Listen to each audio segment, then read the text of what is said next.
let any mental virus divide us. Let's not discuss what happens before birth or what will happen after death. Let's focus on what happens after birth and what should happen before death.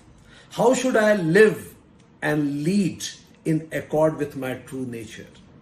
Maharshi Patanjali has established a divine scripture called Yoga Sutram, which talks about me identifying my own true nature, the philosophy of oneness, philosophy of union, uniting mind, body, and soul, uniting me, you, and all.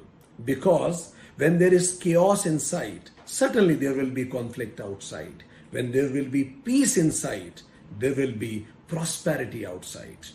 Yoga Sutra establishes a grand model of 8 steps towards an ideal world. First step being yama, restraints, purifying my external behavior towards others and fellow beings, creating an ethically high society. Second, observations, niyamas, purifying my internal behavior, my understanding towards myself, making me an elevated individual. Then asanas, making a physically fit world with a purified body, a world with no disease. Pranayama, breath regulation, leads to purification of breath and regulation of mind. Pratyahara, sense control, leads to purification of sense and a non-distracted mind.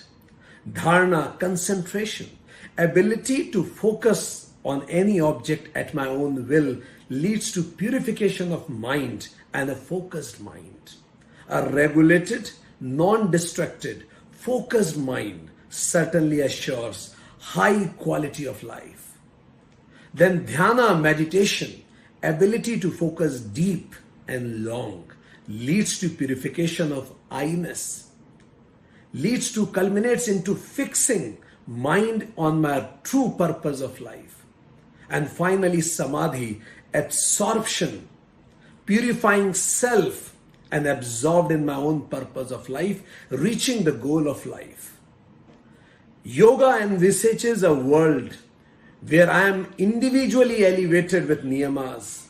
We establish an ethically rooted society in yamas, physically healthy society with asanas, mentally peaceful world with pranayam and pratyahara, spiritually elevated world with dharana and dhyana, and enlightened being with samadhi. Then only there will be Ram Rajya established. Kingdom of heaven will be established, and that will be a real promised land. So dear friends, United Consciousness invites all of you together between 18th to 26th of June to contribute and witness one of the world's most diversified yoga event, International Yoga Week celebration. Sit back and witness one of the grand masters of yoga philosophy, life coaches, dancers, practitioners, meditators coming together on a common platform from more than 120 countries of the world to contribute in establishing divine beyond divides. So sit back, relax and enjoy and witness and get benefited by this grand event. I would like to extend my thanks to European Yoga Federation, AYT Australia, Yogismo International South America, Project Self Incorporation USA, Spiritual Council in Africa, Siddhashram, Yoga Vidya Germany, Yogalam, World Movement for Ayurveda and Yoga for having contributed in this event. Thank you very much.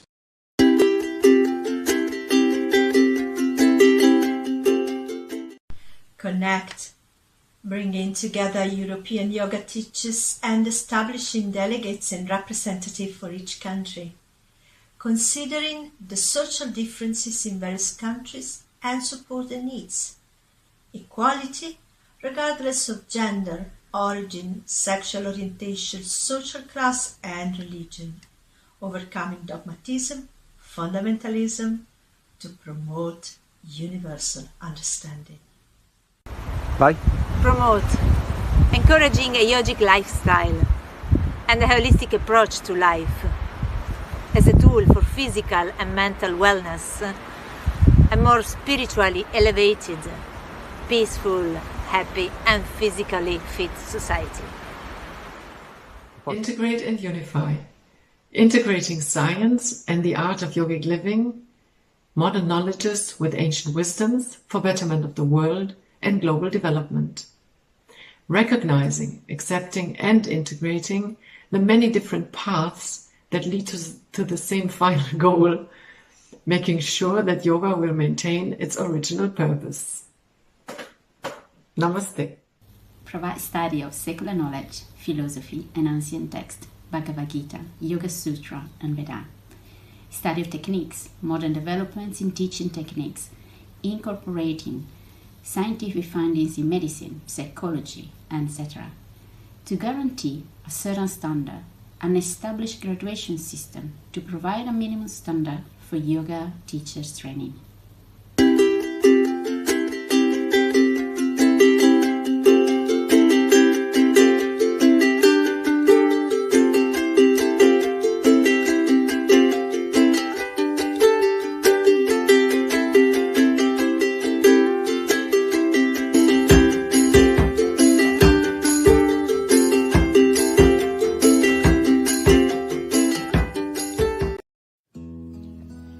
The unnecessary chasing of demands of the senses and mind lead us to many problems of stress, pain, anxiety, anger, etc.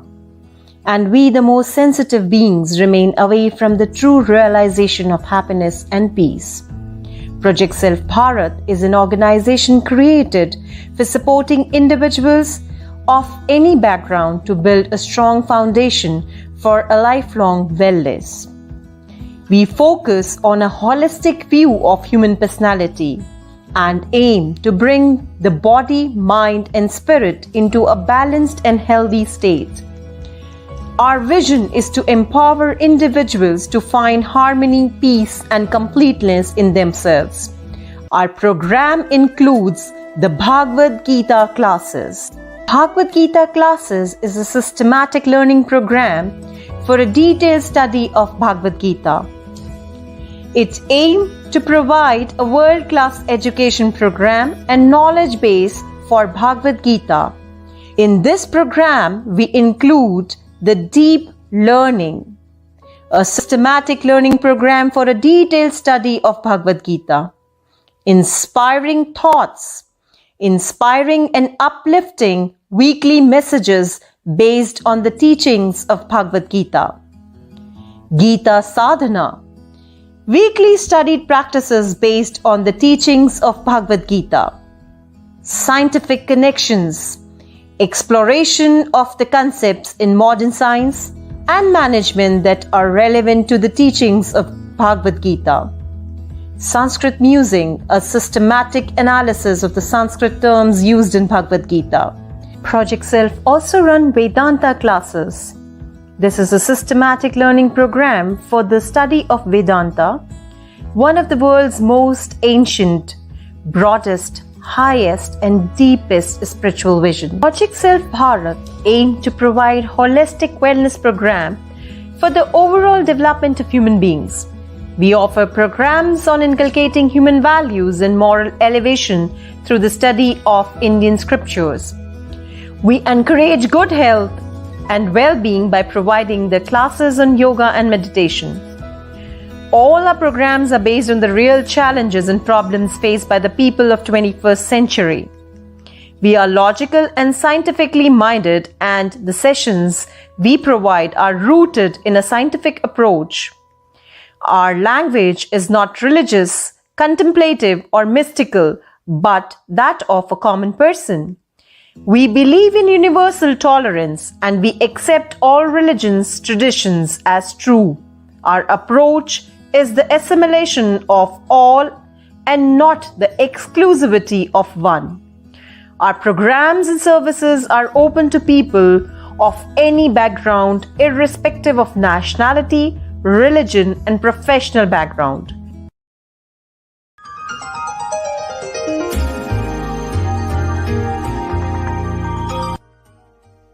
The Bhagavad Gita says, Yoga is the journey of the self, through the self, to the self.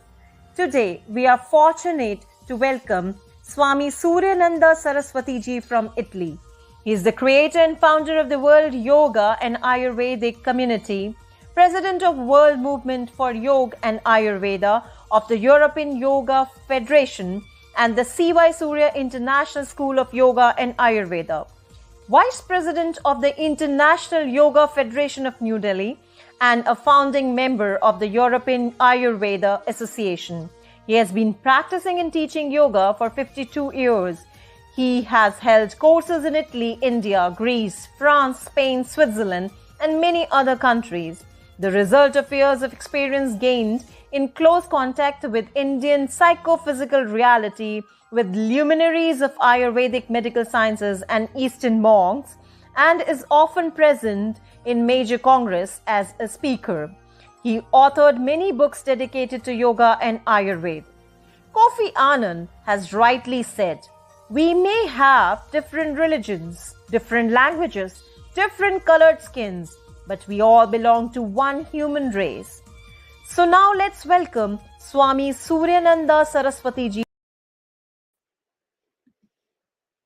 Carissimi, sono troppo felice. Dear friends, I'm really glad. Abbiamo fatto tanti eventi insieme, facendo conoscere lo yoga da Ayurveda, ma oggi ancora daremo un esempio di unità nella diversità. We've been working together during many events, and once again we are here to show and to realize how unity in diversity is important. Sono davvero felice di aver promosso e realizzato insieme con il dottor Vikram della United Consciousness questo evento relativo alla giornata mondiale dello yoga. I'm really glad to have promoted and to have realized together with Dr. Vikramji this event related to the International Day of Yoga. Desidero approfittare di questa opportunità per ringraziare anche tutte quelle meravigliose persone che hanno offerto la loro collaborazione. And I also would like to take during this opportunity to thank all those wonderful people who offered their own collaboration. Che non sempre compaiono direttamente in video, ma che tutti riconosciamo fondamentali anche per la realizzazione di questo evento. That sometimes those people we never appear directly on video, but we all know and we all recognize that those people are fundamental for the realization of this event. Volevo una volta in più ricordarvi questa cosa che è stata importante per noi. And once again, I would like to remind you another point, very important. I 24 membri del Comitato Intergovernativo dell'UNESCO, l'Organizzazione delle Nazioni Unite per l'Educazione, la Scienza e la Cultura, The 24 members of the Intergovernmental Committee of UNESCO, the United Nations Educational, Scientific and Cultural Organization, riuniti ad Addis Abeba in Etiopia il 1 dicembre 2016, they gathered in Addis Abeba in Ethiopia on the 1st of December 2016. All'unanimità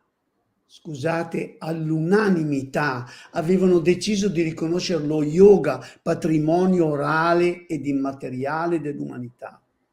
And unanimously, they decided to recognize yoga as an oral and intangible heritage of humanity. E avevano diramato un messaggio nel mondo intero recante testualmente queste belle parole riferite allo yoga. And they brought a message with beautiful words that they were referring to yoga with these fantastic, amazing words. designato per aiutare gli individui a realizzare se stessi. The yoga is designed to help individuals to realize themselves, Alleviare le sofferenze che questi possono sperimentare nella vita e raggiungere uno stato di liberazione. to alleviate the suffering that the people may experience in life. Lo yoga è praticato da giovani e anziani senza discriminazione di genere, classe o religione. Yoga has been practiced by young people, old people, without discrimination of any type. Esso associa posizioni, respirazione controllata, meditazione, recitazione di parole e altre tecniche mirate a beneficiare l'individuo e il suo stato di salute psicofisica.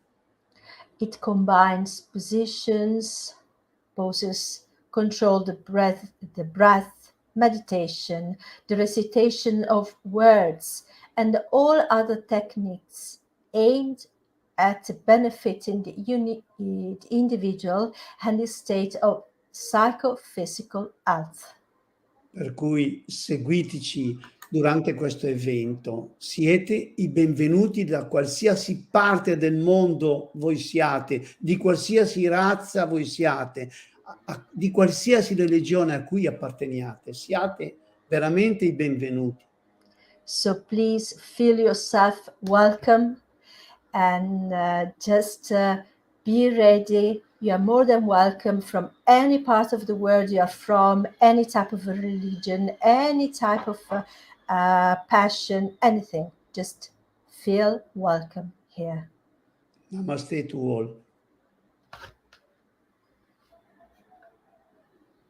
I humbly thanks Swami Suryananda ji for teaching us meditation practices and giving us useful tips. Thank you very much, Swamiji.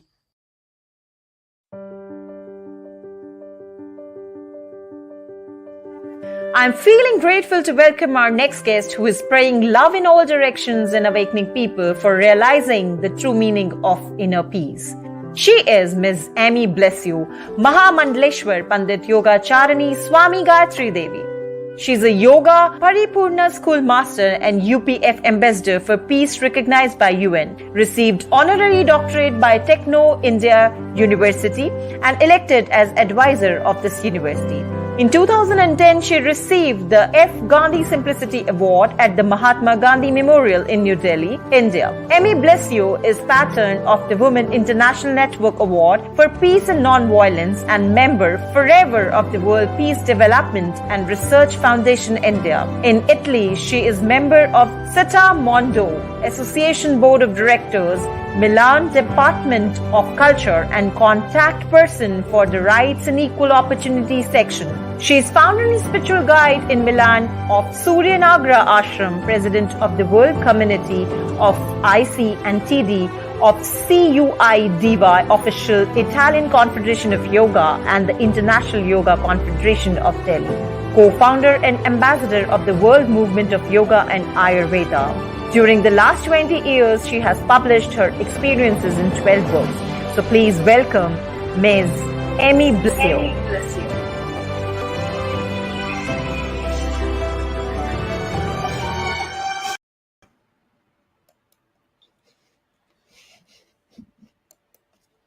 Thanks to Dr. Vikranji and to all is connected in this celebration Yoga Day.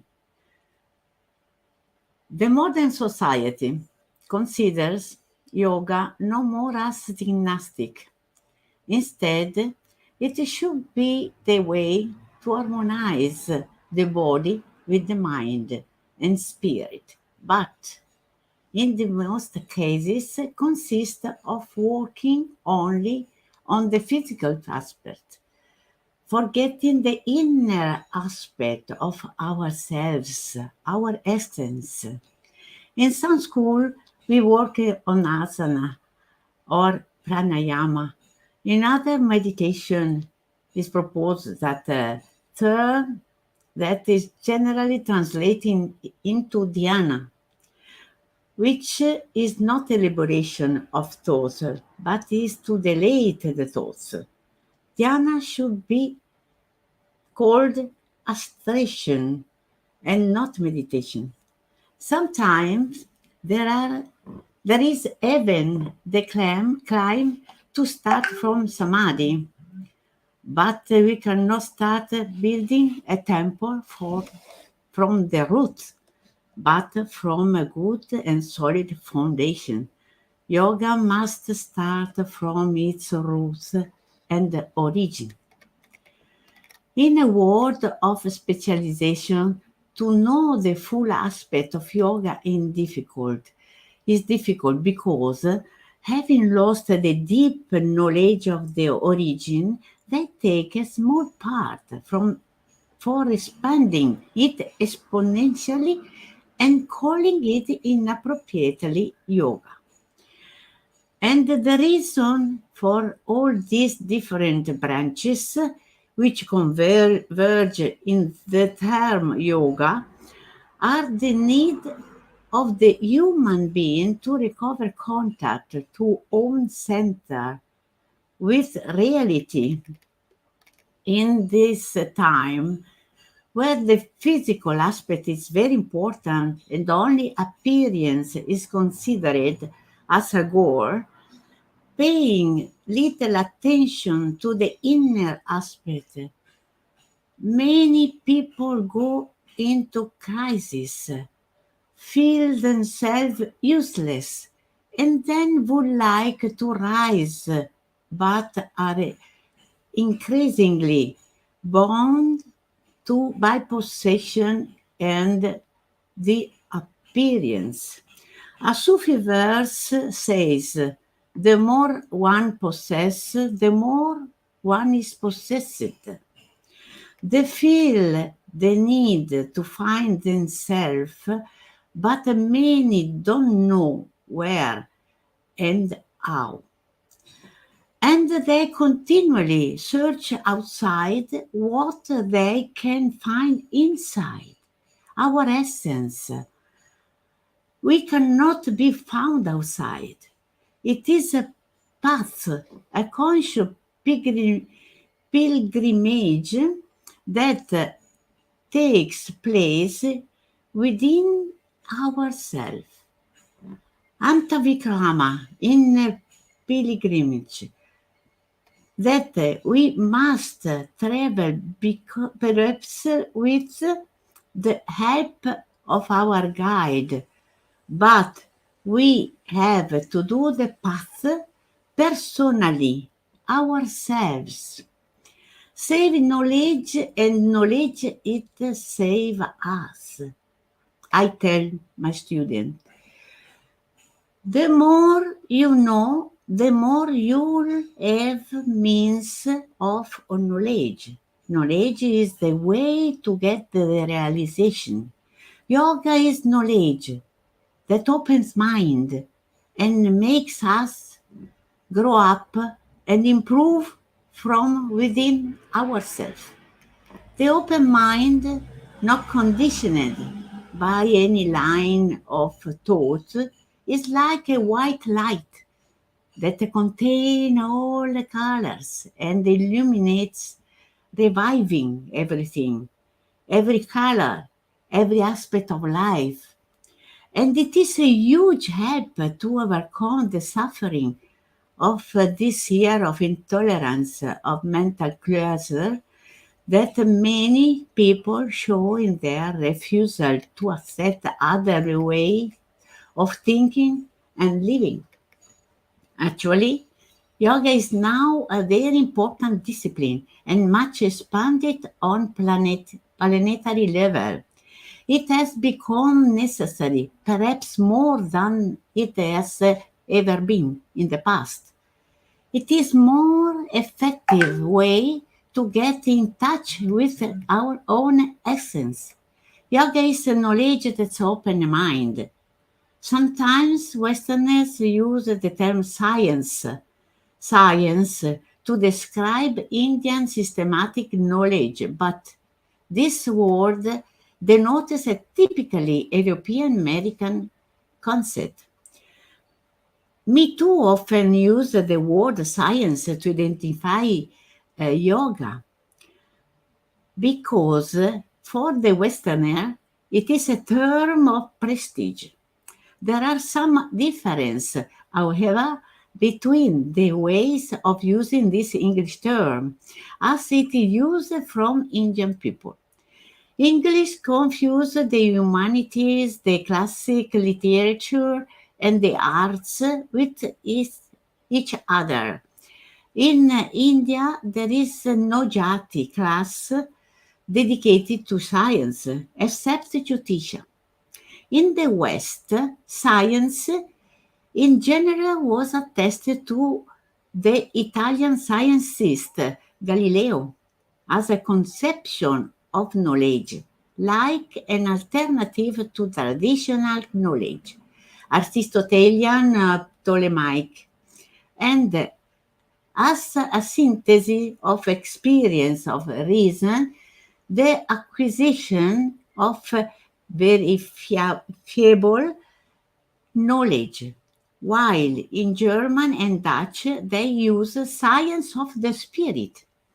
I think this is preferable to use this concept science. Science of the spiritual, science, body, mind, and spirit, that are the concept of yoga, union. So yoga is a science that unites body, mind, spirit. Do we really know what yoga is? There are many variations in yoga, some relevant and some not. In yoga, mind, body, and spirit are integrated as it is in the current term holistic, because everything is contained in the whole. In Isha Upanishad, the Shanti mantra of perfection in the whole, it said, Om Purnamada Purnamidam Purnat Purnamudachyate Purnasya Purnamadaya Purnameva Vashishate Om Shanti Shanti Shanti Om. It explains itself Om, that is complete. This is complete. That is complete. This is complete. From the complete comes the complete. You remove the complete from the complete remains. Maybe not all knows that the zero was invented by the Indians. Here, the meaning of this splendid mantra that use a number. 0 plus 0 is 0. 0 for 0, it is 0. 0 divided 0, it is 0. 0 minus 0, it is 0. Human beings are not always ready to learn or accept what others want to tell them.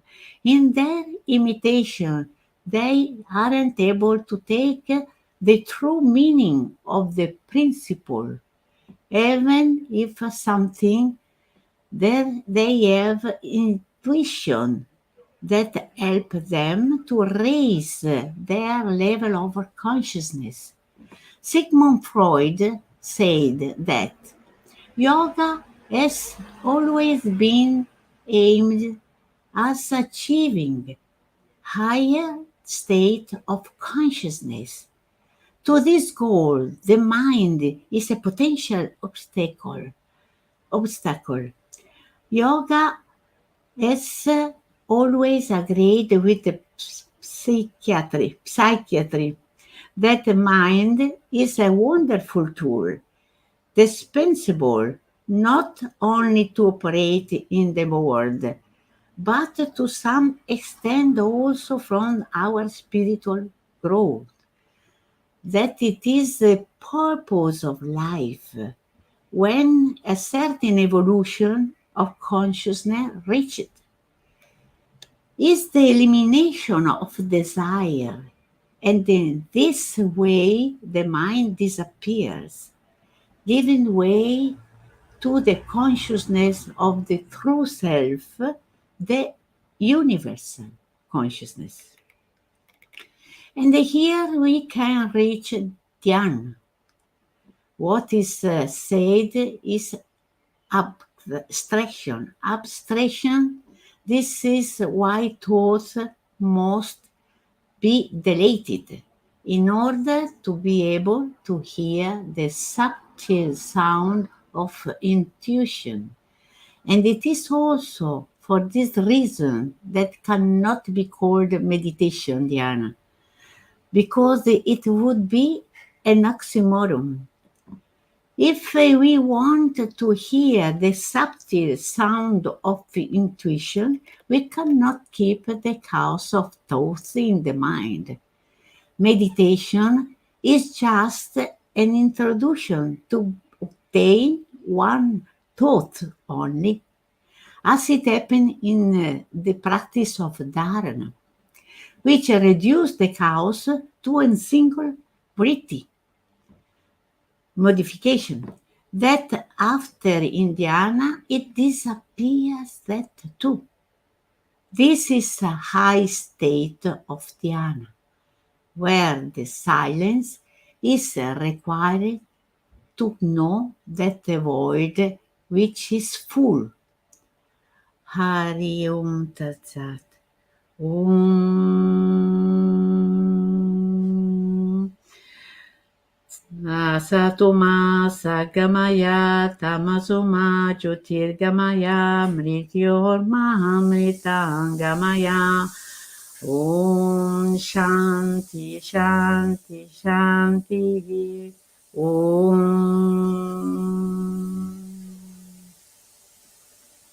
Thanks to all. Thank you very much, respected Amiji, for such an elaborative and specific understanding which you provided to all of us on yoga and science. Swamiji. Thank you, Amy. Thank you.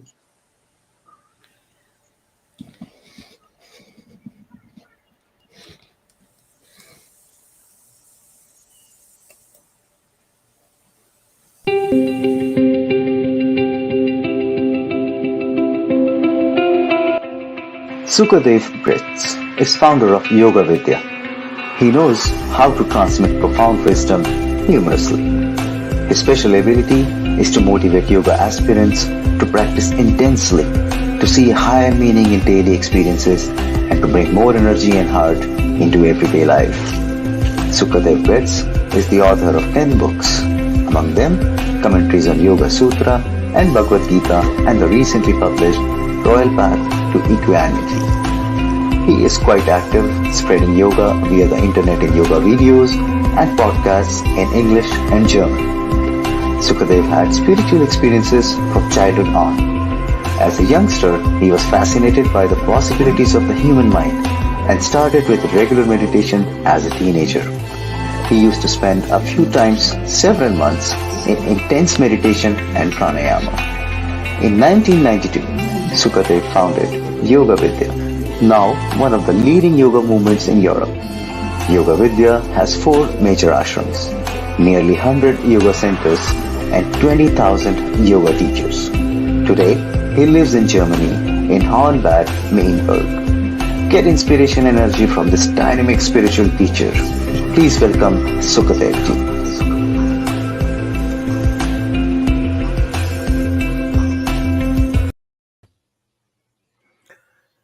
Om Namah Shivaya. My greetings to all yogis and yoginis, to all yoga friends and supporters worldwide. Today is International Day of Yoga, a day of celebration, a day of connection, a day of union. Many events are taking place to unite yogis and yoginis, yoga practitioners, yoga teachers, and yoga masters. We are at a time of hope and of despair. After COVID seemed to loosen its grasp on the whole world, hope came. Now war has come to the awareness of many people, divisions became more. Yoga means union, harmony, connection. On this International Day of Yoga, in the midst of the United Consciousness International Week, we from European Yoga Federation and United Consciousness and all the yoga teachers and masters want to send a sign of connection, union and harmony. My theme is yoga techniques for controlling the mind. Patanjali Yoga Sutra is the basic text for understanding of mind and for controlling the mind. Many of you will know them. Most of you probably will know them. Still, it is good to remember a few important sutras. The first is Atha Yoga Nushasanam. Now, the exposition of yoga, or I usually say, now the practice of yoga. I think this Atha is one of the most important words if you want to control the mind. When in the morning you decided to get up for meditation, and you say Atha, now, Atha Yoga, now yoga. When you want to start with the asanas, you say Atha Yoga. But also when you're in temptation to do something which you decided not to do, you say Atha Yoga. Now is the moment of control. Because Patanjali in the second verse of the Yoga Sutra says, yoga is the stilling of the modifications of the mind. Yoga is controlling the modifications of the mind. And whenever you see your mind is getting wild, then you can see Atha Yoga. Now is yoga. If somebody is not nice to you, you have to say Atha Yoga. Now is the moment to practice yoga. If something happens which you didn't like, Atha Yoga. Now you can practice yoga. So yoga practice is meditation, is asanas and pranayama, and yoga is stilling the mind in every day, controlling the mind in every day. Where do you get the power to control the mind? That is in your own self. Patanjali says in the third verse of Yoga Sutra, Tada drashtu swarupe vastanam. Then the seer abides in his own essential nature. When you practice mind control, if your mind is still, then you experience your true nature. In between thoughts, there's silence. In between the agitation, there your true nature is experienced. And this true nature is one with the divine, one with the world soul, with everything. So it's really worth to control the mind, and it is worth to come to your own self. Patanjali gives lots of advice how to control the mind. He gives in verses 12 to 16, he gives some verses on how you can control the mind in general. He says abhyasa and vairagya. Abhyasa means effort, practice. Vairagya means letting go. So it's important to practice abhyasa. Whatever is helpful to control the mind, that is abhyasa. And vairagya is letting go. You find a similar concept in the second chapter of Patanjali Yoga Sutra. There he defines Kriya Yoga. This means the yoga of practice. And he says Kriya Yoga is tapas, svadhyaya, ishvara, pranidhana. And these three are important. You could say svadhyaya, self-study. Svadhyaya has many meanings. One of them is study of yourself and study of the situation. If you want to achieve self-control, it's good to study yourself, study others, study the environment. Have an open mind, not a closed mind. So many people have preconceived ideas. Ideas about themselves, ideas about others, ideas about their place in life, and also ideas what others are going to do.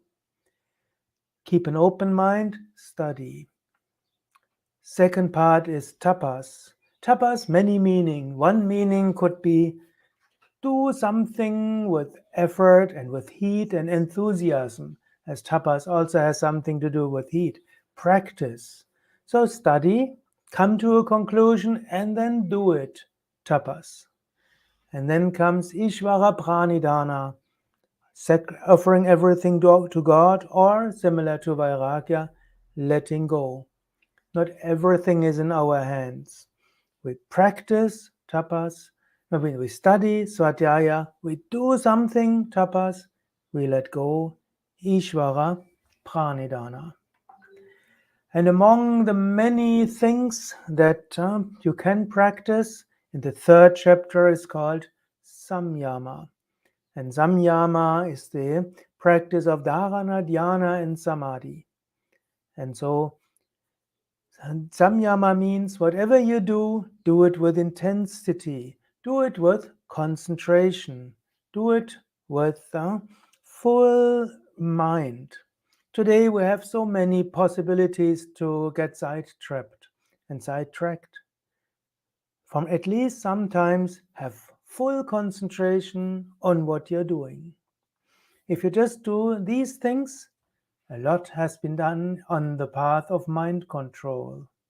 Again and again say Atta, now, Atta Yoga, now yoga.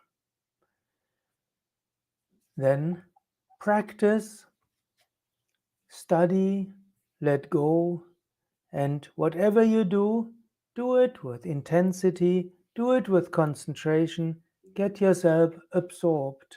Slowly the ability will develop to come into samadhi and realize your true nature. I wish you a wonderful International Day of Yoga.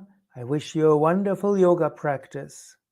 And I will conclude with some mantra for the peace of the whole world. Om, Om, Om.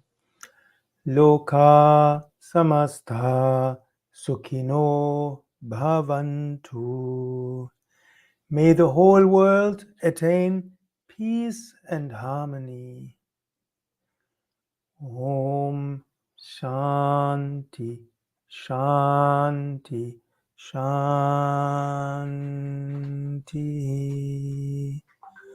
For a few seconds, join in that prayer for peace. May peace be upon all. May the whole world attain peace and harmony.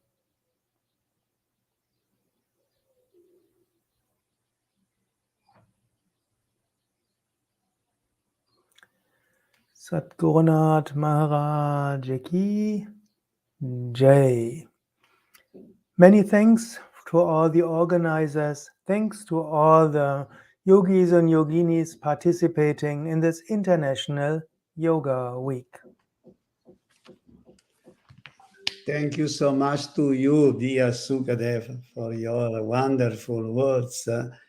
And I want to tell here that in November, we will be in presence for the first Congress together in presence in your ashram in Germany. And I am so happy to meet all of the people in this occasion. Thank you. Thank you very much, Sadhgurji. Thank you very much. Andrei Lobanov is one of the founders and leaders of the yoga community in Russia. Yoga master with a unique path and experience, who started his yoga practice and research in Soviet time when yoga and other oriental practices were forbidden. Andrei's school became the first official yoga school in USSR and Russia in 1983. He found a way to legalize yoga in Nizhny Novgorod region and played an important part in making yoga legal all over the country. In 1989, he founded the first yoga teachers training school in Russia, which in 2002 became the Academy of Traditional Systems of Healthcare and Human Development and got the license from Ministry of Education for yoga teachers training.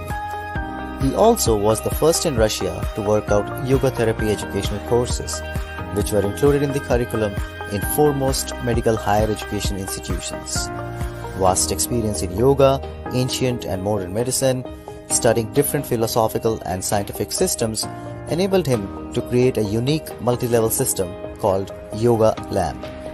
It is based on the principles of classical yoga Patanjali, research of scientists, innovators, and original technologies and practices worked out by Andre himself. The object of Yoga Lamp is to help modern human to govern himself and his own life, to give him effective technologies for self-exploration, self-healing, and self-development, which make him free and independent from different manipulators, political, ideological, commercial, to develop ecological consciousness, which helps us to overcome ecological crisis and save the planet. Welcome, Andrew G. That edge of recorded time, when men and gods merged and walked the lands of ancient India, reveals a remarkably mature civilization. Ayurveda is one of the most ancient and most comprehensive system of healthcare that is known to humanity. We are talking about Ayurveda as a science of enhancing life. Ayurveda takes us from simple things like diet, lifestyle, daily routine, emotional interactions, slowly and very gently, to a deeper understanding of the self. The more self-knowledge we have about how we are put together as selves, that will benefit us substantially. It has such detailed explanations of effects of every single food item imaginable. These spices alter the quality of the food. Yoga and Ayurveda, they have their origin in the supreme knowledge of the self. The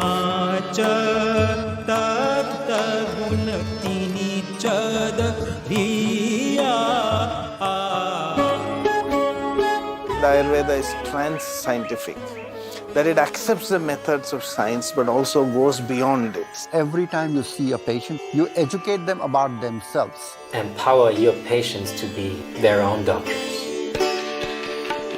It is not about prevention and cure, it's about making the body work at its best. Pure, unbounded intelligence provides the blueprint for the proper functioning of the whole physiology. And that is the basis of Ayurveda. You say yes to life, you say yes to things that are supportive of you. And there is inner intelligence within you that is universal that will show you what is right for you.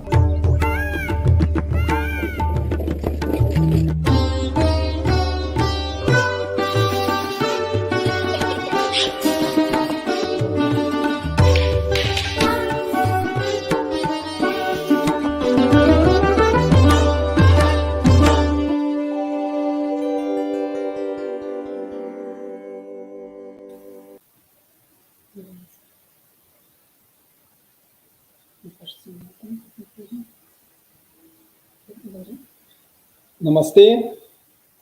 Namaste, everyone. Поздравляю всех с Международным днем йоги. My congratulations on International Yoga Day. Благодарю организаторов этого мероприятия за возможность общения с вами.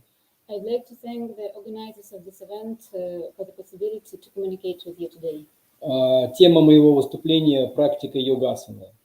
The topic of my presentation today is asana practice. Чтобы асана служила духовным целям йоги, она не должна практиковаться как спортивное или физкультурное упражнение. If you want asana to serve for spiritual purposes of yoga, it shouldn't be practiced as a physical exercise or sport. Соревнование во всех видах является препятствием на пути к духовному единству с миром. All kinds of competition are an obstacle on our way for spiritual unity with the world. Особенно важно исключить соревновательный элемент на этапе практики йога-асаны. It's especially important to exclude the element of competition in asana practice. В соревновании присутствует действие ума, эго, личности, содержащие программы выживания в природной и социальной среде. In competition, there is always activity of mind and programs of ego or personality which contains programs for survival in social or natural environment. Соревнуясь, ум совершает усилия.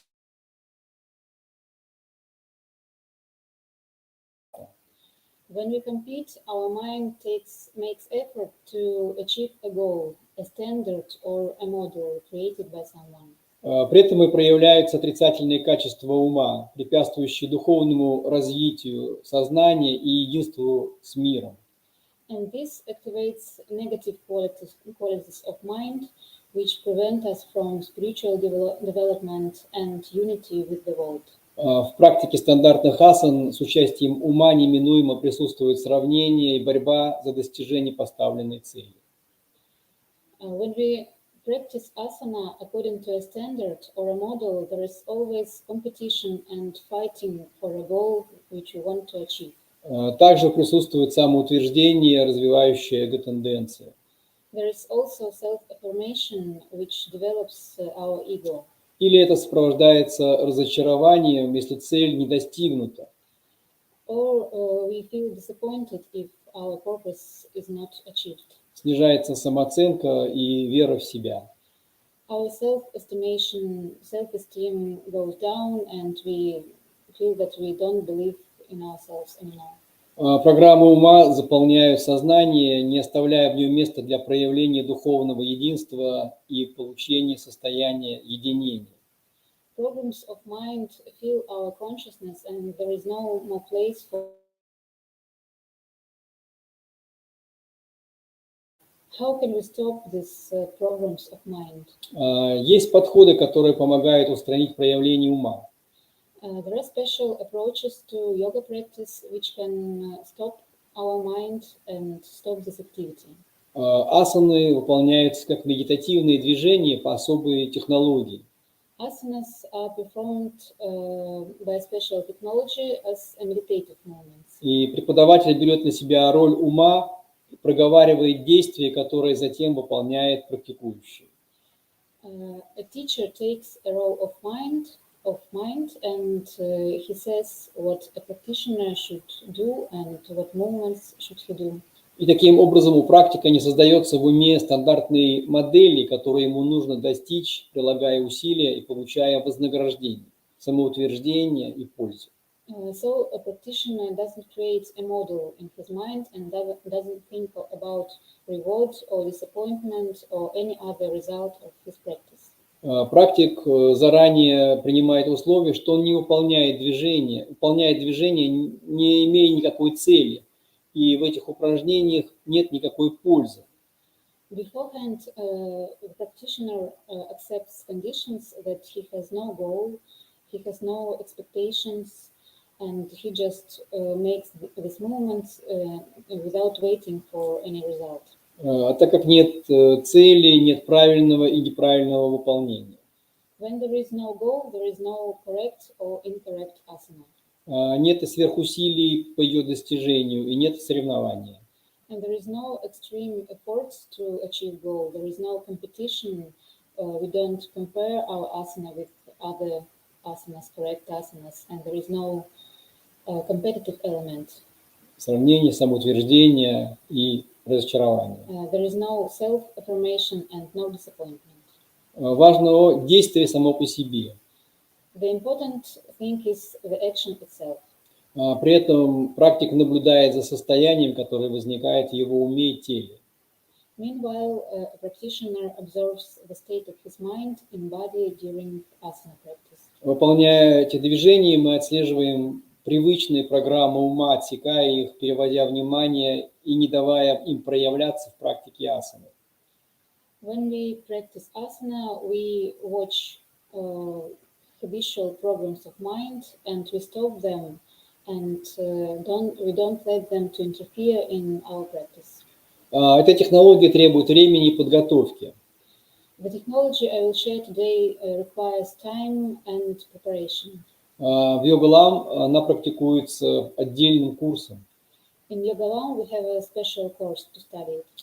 Я предлагаю выполнить одно медитативное движение, чтобы вы поняли, как она работает. Now I suggest you to do just one movement so you can understand how it works. Сядьте на коврик, Sit on a yoga mat, вытяните ноги вперед. straighten your feet forward, your leg forward. Почувствуйте контактные точки тела с полом. Feel the contact points where your body touches the floor.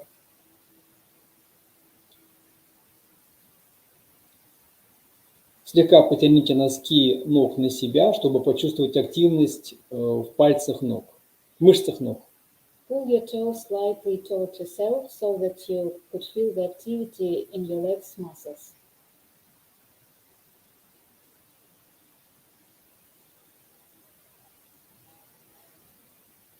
Положите ладони на колени или бедра. Put your hands on your knees or hips.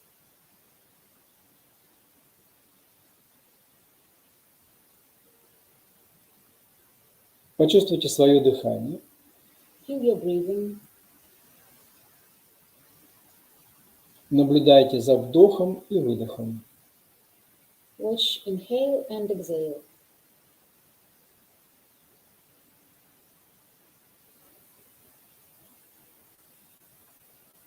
Переведите дыхание и внимание на позвоночник, с выдохом создавая активность в позвоночнике по вертикальной линии вверх.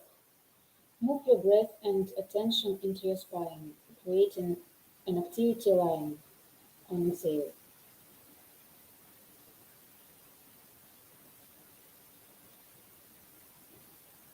Удерживайте внимание на активности в ногах и позвоночнике во время вдоха и выдоха. Keep your attention on activity in your legs and spine while you exhale and inhale.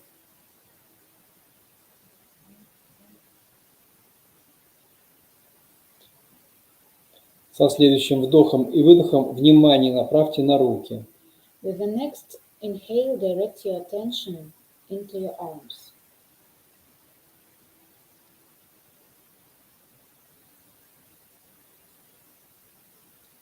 Выпрямите и вытяните их так, чтобы касаться пальцами, кончиками пальцев ног. Straighten and stretch them so that your fingertips could touch your legs.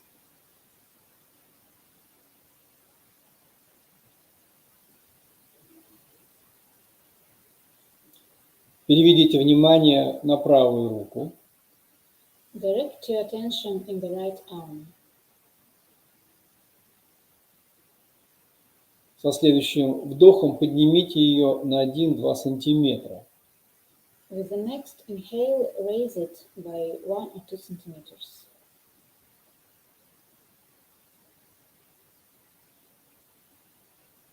Затем еще на 5-6 сантиметров.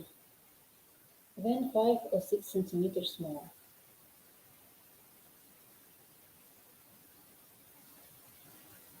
И еще. And a little more. Еще. And more. И плавно поднимите руку вверх, вертикально. And slowly raise your hand vertically, in vertical position.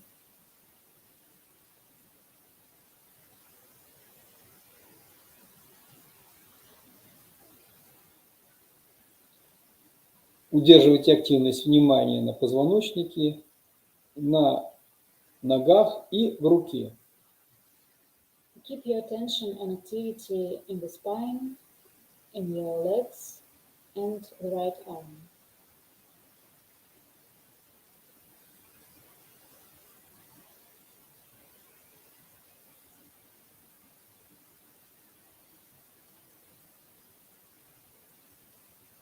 Со следующим вдохом переведите внимание на левую руку, поднимая ее на 1-2 сантиметра.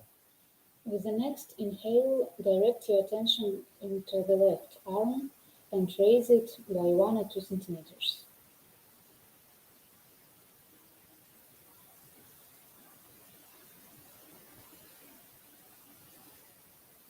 Затем еще на 5-6 сантиметров. And now 5 or 6 centimeters higher.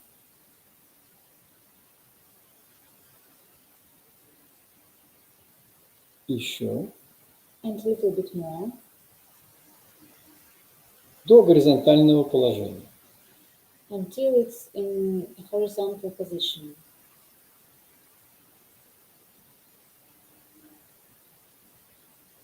И затем плавно отведите ее в левую сторону ладонью вниз. And then slowly move it to the left, palm down.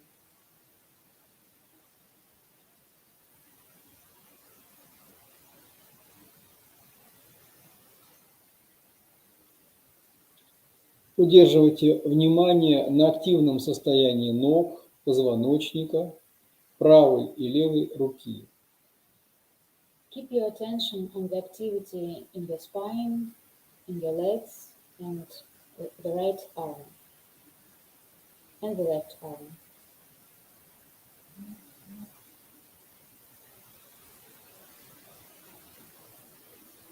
Направьте внимание на правую ногу. Direct your attention to the right leg. Почувствуйте в ней активность. Feel the activity in it. Затем поднимите ногу, отрывая ее от пола на 1-2 сантиметра. Then raise it on 1 or 2 centimeters from the floor.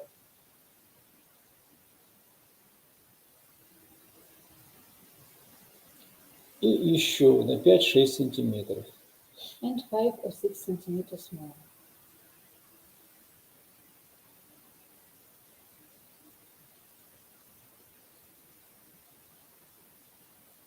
Почувствуйте состояние, которое сейчас есть в асане. Feel the state of your body and mind in this asana. Распределяя внимание на все части тела. Spread your attention over the whole body.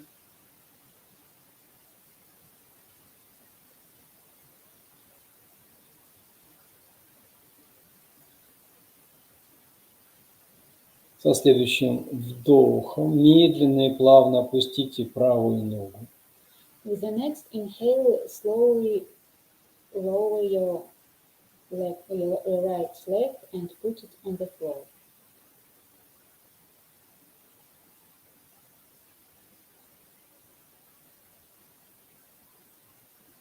Переведите внимание на левую руку. Direct your attention into the left arm. И плавно возвращайте левую руку по горизонтальной линии вперед и медленно опустите ее на бедро. Slowly move your hand following the horizontal line, move it forward, and then slowly put it on your hip.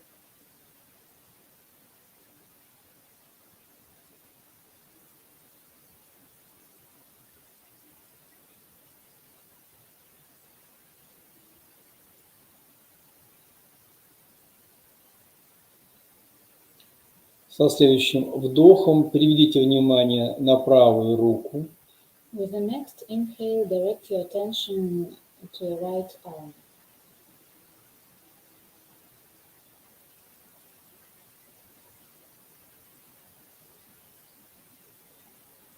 Плавно и медленно опустите ее на бедро. Slowly put it on your hip.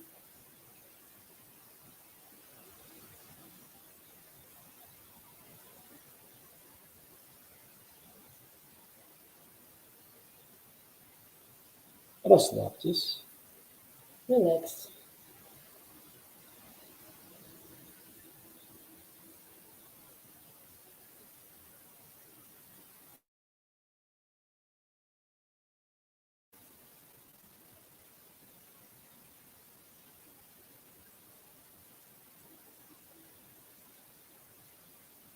Наблюдая за дыханием, откройте глаза.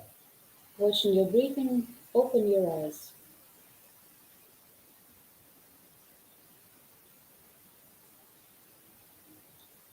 Благодарю вас за практику. Всего вам доброго. Thank you for the practice. All the best to you.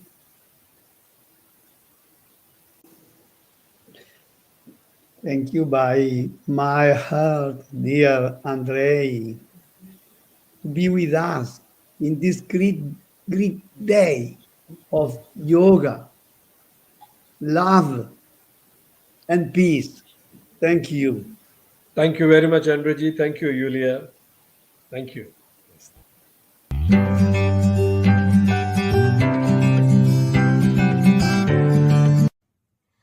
I am feeling immensely happy in introducing the incredible learned personality, Andre Riel from France.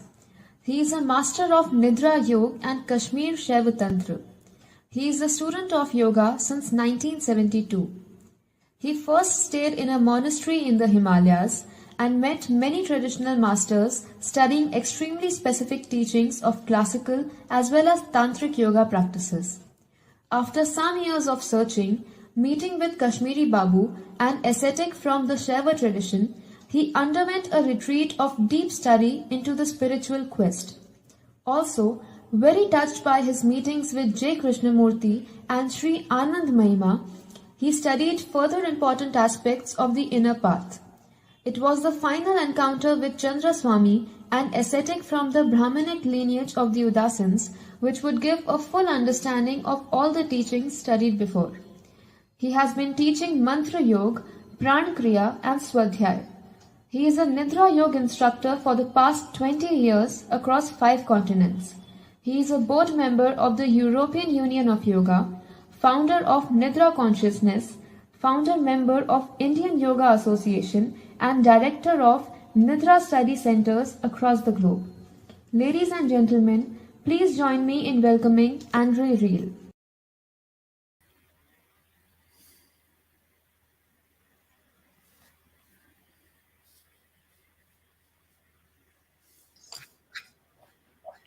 You are audible and visible both, respected Andreji. Kindly begin.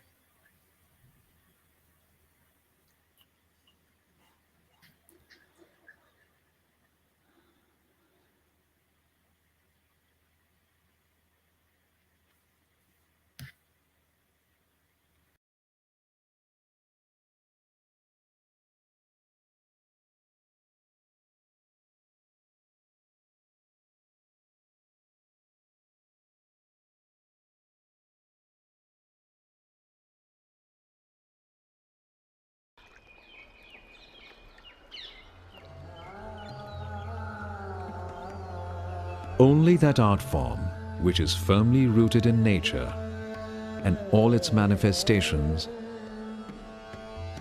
which evokes the innermost yearnings of the spirit and mind, and which is supported by a solid bedrock of theory, can hope to survive the tides of time. That the raga system is one such art form is beyond doubt.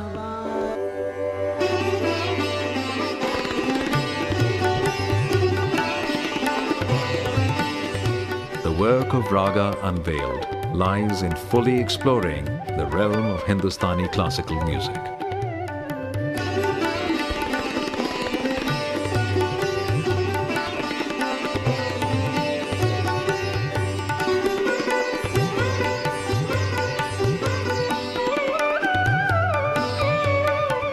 Nowhere in the world has the science of sound and music been investigated with such depth and sophistication as in ancient India.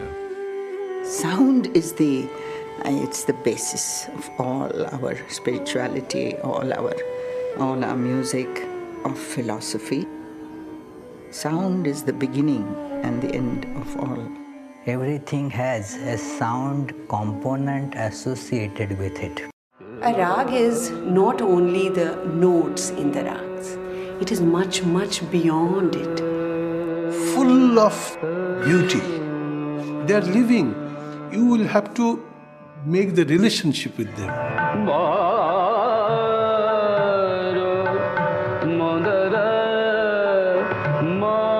Ragas and raginis were considered to be and are considered to be living entities.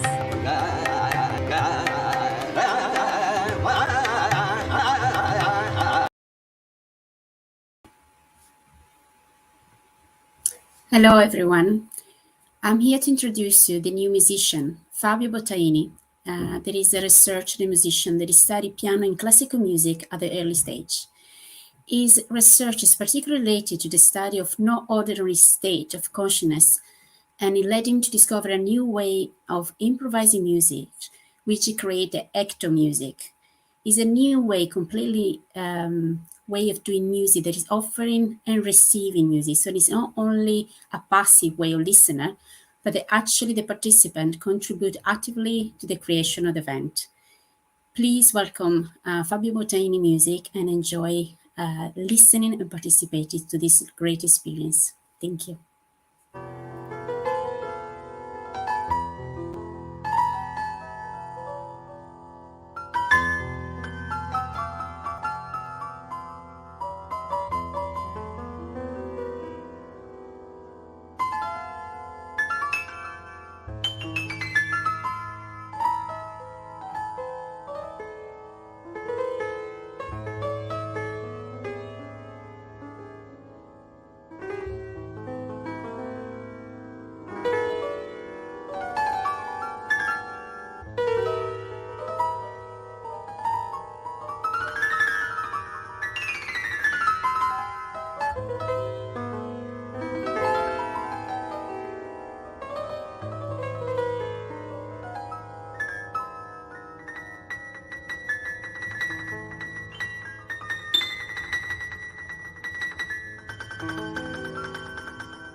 The human qualities include loving, understanding, compassion, respect, gratitude. Yoga brings contentment, happiness, and spiritual realization by developing psychosocial qualities and thereby creates harmony in relationships. Let's further inquire about it in a panel discussion on the topic Yoga and Interpersonal Relationship. Mr. Jadranko Maklic from Croatia. He is Yogacharya, Yoga and Ayurvedic therapist, teacher of Transcendental Meditation and Maharishi's Vedic Science. Manoshadi Bhishagacharya, a herbal scientist, president of Institute of Yoga and Ayurveda. He teaches yoga in Europe, America, India and China.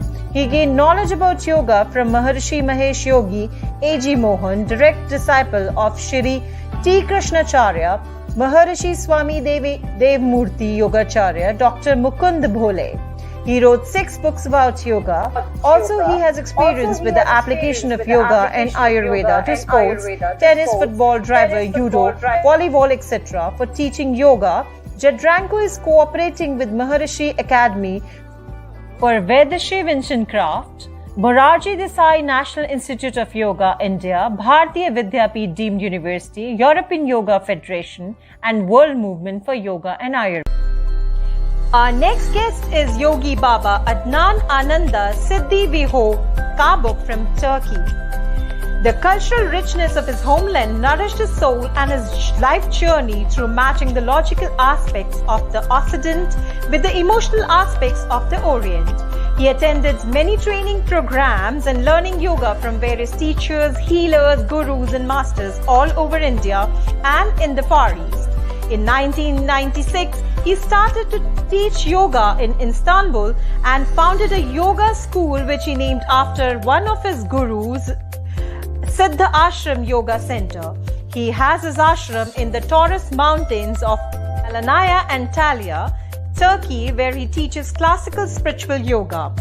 Other than teacher training programs, he also hosts yoga purification camps in his ashram. He has his autobiography by the name Without Disturbing the Silence, The Life Adventure of a Mesopotamian Yogi, published in 2008. In the panel, we also have with us Swami Turya. He is the founder of European Yoga Therapists Federation, which is a private charitable organization to promote and research yoga therapy. He was also behind the creation of famous Yoga Research Center of Madura College, Madurai. He has customized and devised courses on yoga therapy at university level. He has trained more than 7,000 students in yoga therapy. After his 15 years of yoga therapy teaching in academic institutions, he founded the Turya Ashram in Western Ghats of South India and trained international university students from all over the world in yoga therapy and yoga psychology. Under his guidance, Yoga Psychology magazine was published. Some of his students are practicing and working as yoga psychologists in US and in Europe. Swamiji is a firm believer of Guru Parampara tradition and science behind yoga practices. The yoga knowledge of Swamiji was influenced by the teachers like Maharishi Aruna, Yog Ratna Padma, Swami Niranjan and Swami Shiva Yogam. Swamiji, in collaboration with mental health institutions of South India, has designed yoga-based intervention techniques for differently abled children in schools and schizophrenia management centers. Swamiji is the academic and yoga consultant for a number of mental health institutions in Tamil Nadu. Swamiji has authored a number of books and has presented selected papers on yoga therapy and yoga psychology. His major publications include Administration of Yoga Therapy Modules, Yoga Therapy Diabetic Management, Yoga Psychology Diagnostic, Yoga Psychology Lessons. Panel, we also have with us Ms. Anna Gelovikova. She's founder and chairman of Slovak Indian Friendship Society and coordinator of the projects. As director of Mental Health Center in Liptov Jakobovani, she has been leading training for the psychophysical and psychospiritual awareness. She has developed the relaxation and stress management training methods.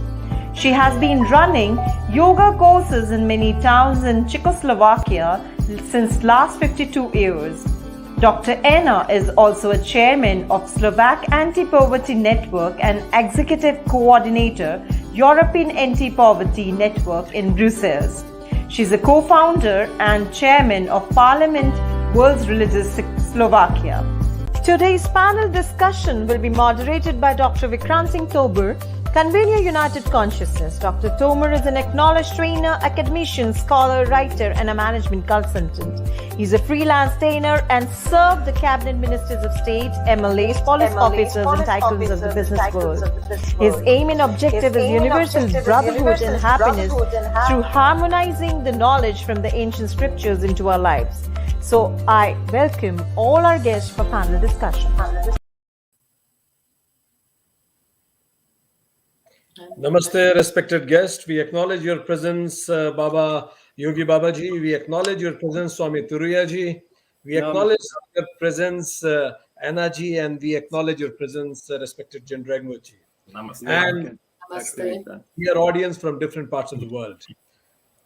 I wish, on behalf of European Yoga Federation and United Consciousness, everybody of you watching us from different parts of the world, very happy, healthy International Yoga Day. What a great time today to have the discussion on the significant topic. Dr. Vikrant, your voice is very low here. I don't hear much. I don't know why. Am my voice okay, Anna ji, Jadranko ji? Yes, I listen to you. Yes. Very good. Then I check my own phone and I'm on connection. Perfect. So we are going to discuss a very significant topic today, and the topic is yoga and interpersonal relationships. As they say, that theories have to practice in real life. Mental issues, sadness, depression, tension, these have become a common vocabulary words nowadays. So how yoga can contribute in healing interpersonal relationship is the topic of our discussion today. So let me begin with Yogi Babaji. Babaji, what in your understanding are the major concerns of interpersonal relationships today in 21st century world? What are the major concerns of interpersonal relationships in 21st century world?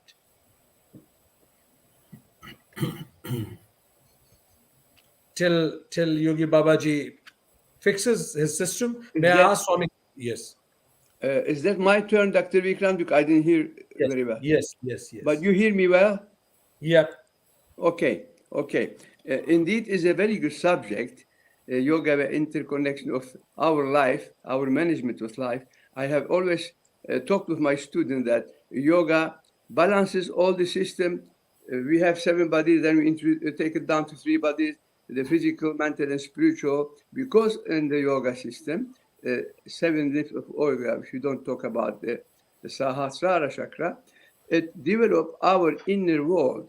The first yama in yama, actually, it integrates all the system, inner world, our balance, our harmony, and then it also integrates it and combined with outer world. So we become in harmony, but just because yama and yama even will do that, so we don't have confusion when we have to take a decision in life.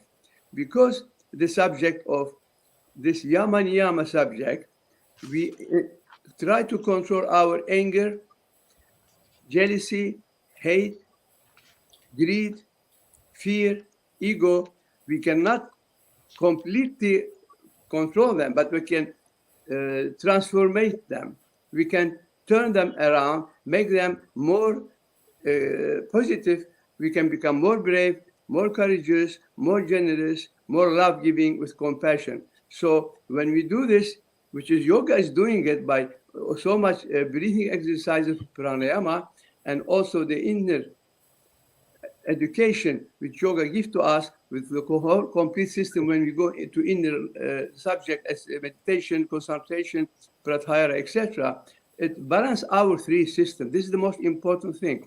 When we are balanced, we become one body. We are not any more 3 bodies or 7. We become one body. When we become one body, then our mind is calm. So we don't have any confusion to make decisions in our daily life.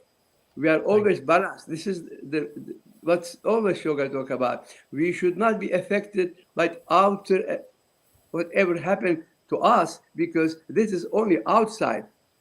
Inside, we are in harmony, so we can be always in peace. And Thank you. luckily, yoga has the perfect system for that. As I have tried many different systems, there is no system in the world to give this harmony between three bodies and bring the person to oneness, become one with all his bodies, so he doesn't have any confusion and any whatever happened in the world. So he can always have peace and be productive in his action and decisions. Thank you. So Yogi Baba Adnanji mentioned the importance of yamas and niyamas in assuring better interpersonal relationship. He also said that out of three body, that subtle body, or you may also call in a way manomaya kosha, that really is something that really plays an important role in a smooth interpersonal relationships. I'll ask Swami Turiyaji, in brief, Swamiji, what do you think is the major reason of disturbance in the interpersonal relationship in our century, in our times? Thank you, Vikramji. I hope you can hear me. And yeah, and I really appreciate this panel, because it's actually the need of the time, because after COVID, literally interpersonal relationship is going down in most of the countries. And I think this we really have to talk about how yoga can play a big role in improving the interpersonal relationship.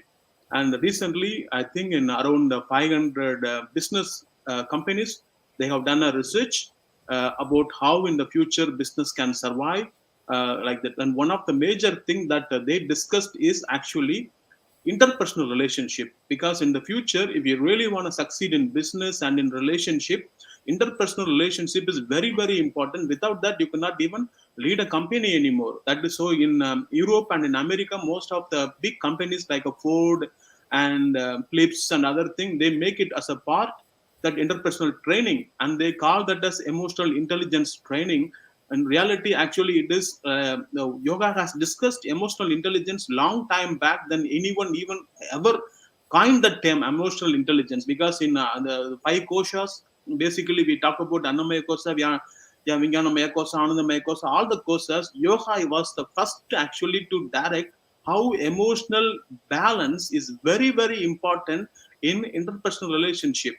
Like recently, I was giving another lecture about among the youths how interpersonal is very important. It's very surprising that that interpersonal relationship, like I will say a few points, then you can see how it actually affects.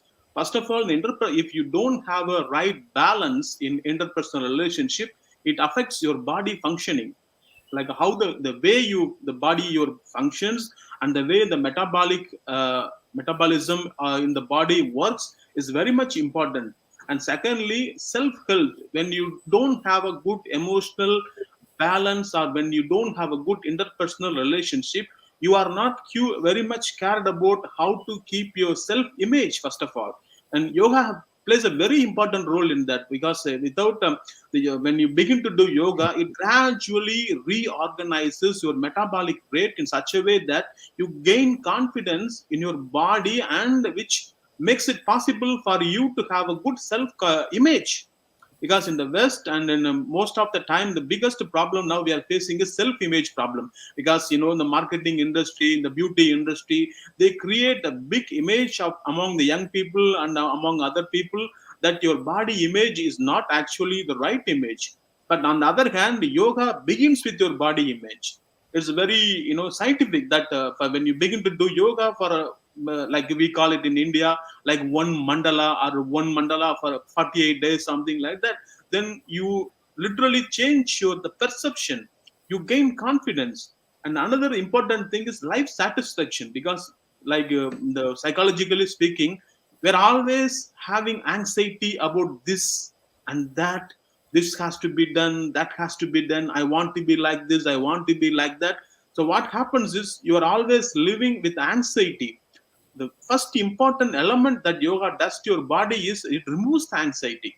It gives the mental balance in such a way that you are really not part of the crowd anymore. You are standing out of the crowd and watching how the process is evolving. So you already gain some kind of a self-awareness. That is another thing.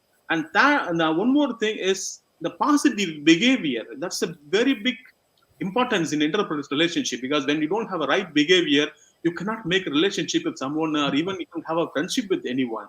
So the positive behavior, so they say that, like, when you do yoga, like, in India we always say that God is everywhere. You can find a God in animate subject, inanimate subject, even in a tree, like that. You begin to have a positivity towards another human beings and another living things. That is very important. Like, when you want to have a good interpersonal relationship, if I don't value the person who is sitting opposite to me, or the person who lives with me, or the person who is a friend of me, then there is no possibility of having an interpersonal relationship. Thank you. Thank you. So Swami Toria also mentioned about that since Taittiriya Upanishad talked about emotional intelligence for the first time in terms of 5 koshas, and then he also mentioned about the benefits of having healthy interpersonal relationships and disbenefits of not having healthy interpersonal relationships in terms of body, metabolism, satisfaction, and even positive psychology and positive behavior. He also raised one important point, what Yogi Babaji said about the balance between 3 bodies. And he also mentioned the importance of feeling oneness with other beings.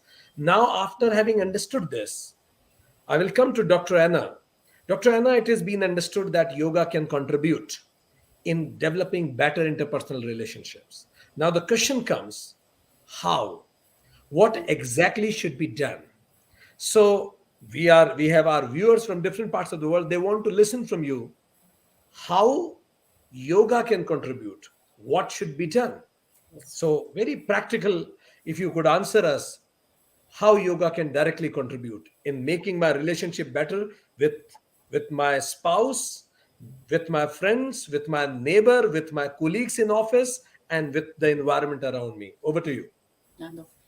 As we know, yoga is a very ancient system based on Vasudevam Kutumbakam Vedic mantra, we are one world, one human family.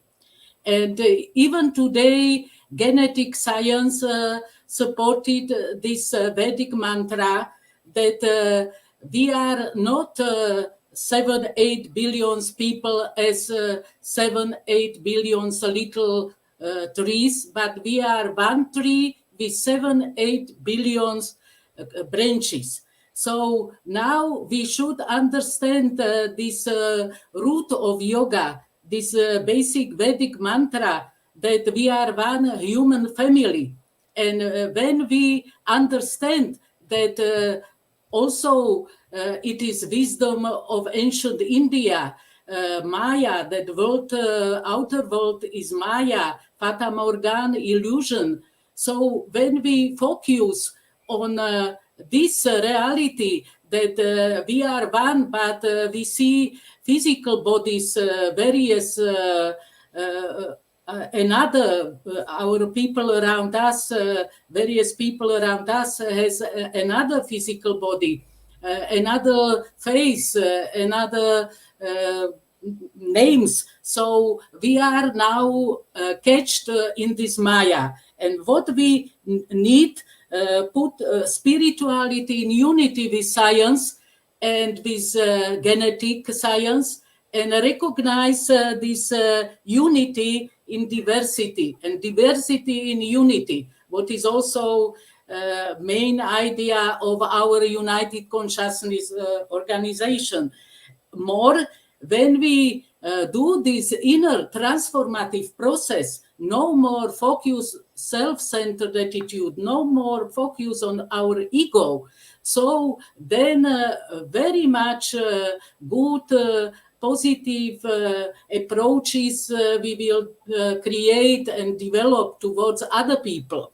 Also, law of karma can very quickly help us when we understand law of karma. It means, as we learned at school, law of action, reaction, boomerang effect. So we can begin with good deeds, helping other be good, sattvic person, and then again inner transformative process will be done. As told, for example, Swami Tureya or Yogi Baba, that we become aware of harmony, and we become able overcome separation of heart and brain or head, and together we will be again harmonious and good. Thank you. Dr. Anna mentioned that yoga, it bursts Maya, and when it bursts, you see beyond these limited identities and the labels we put on each other, and it declines our ego, and it helps us to connect with everybody in the spirit of Vasudhaiva Kutumbakam. And it also teaches us law of karma, and we are out of that victimhood feeling, perpetrator or victim. We see the bigger picture, and it really helps us to make interpersonal relationship better. We'll come to Jadranko ji. Jadranko ji, having understood that yoga gives us a bigger picture, but the point here, I may speak very good about how we should have good relationship with another country, but my relationship with my next door neighbor is not good. How yoga can contribute in making my relationship better with my next door neighbor or my colleague in office? What should be done? Jadranko. Yes. So I would like to say that the basis of relationship is the inner relationship. So how we relate to us, this is the way how we relate to the others. Whatever we are doing to us, we are doing this to the others. Or we can say the way we behave to others, this is also the way how we behave to us. Because the state of the life is the unity, and there cannot be the other way. So if we are in ignorance about our true nature, if we live avidya, the first klesha, then we are also in ignorance how to relate in a yogic way to the other people.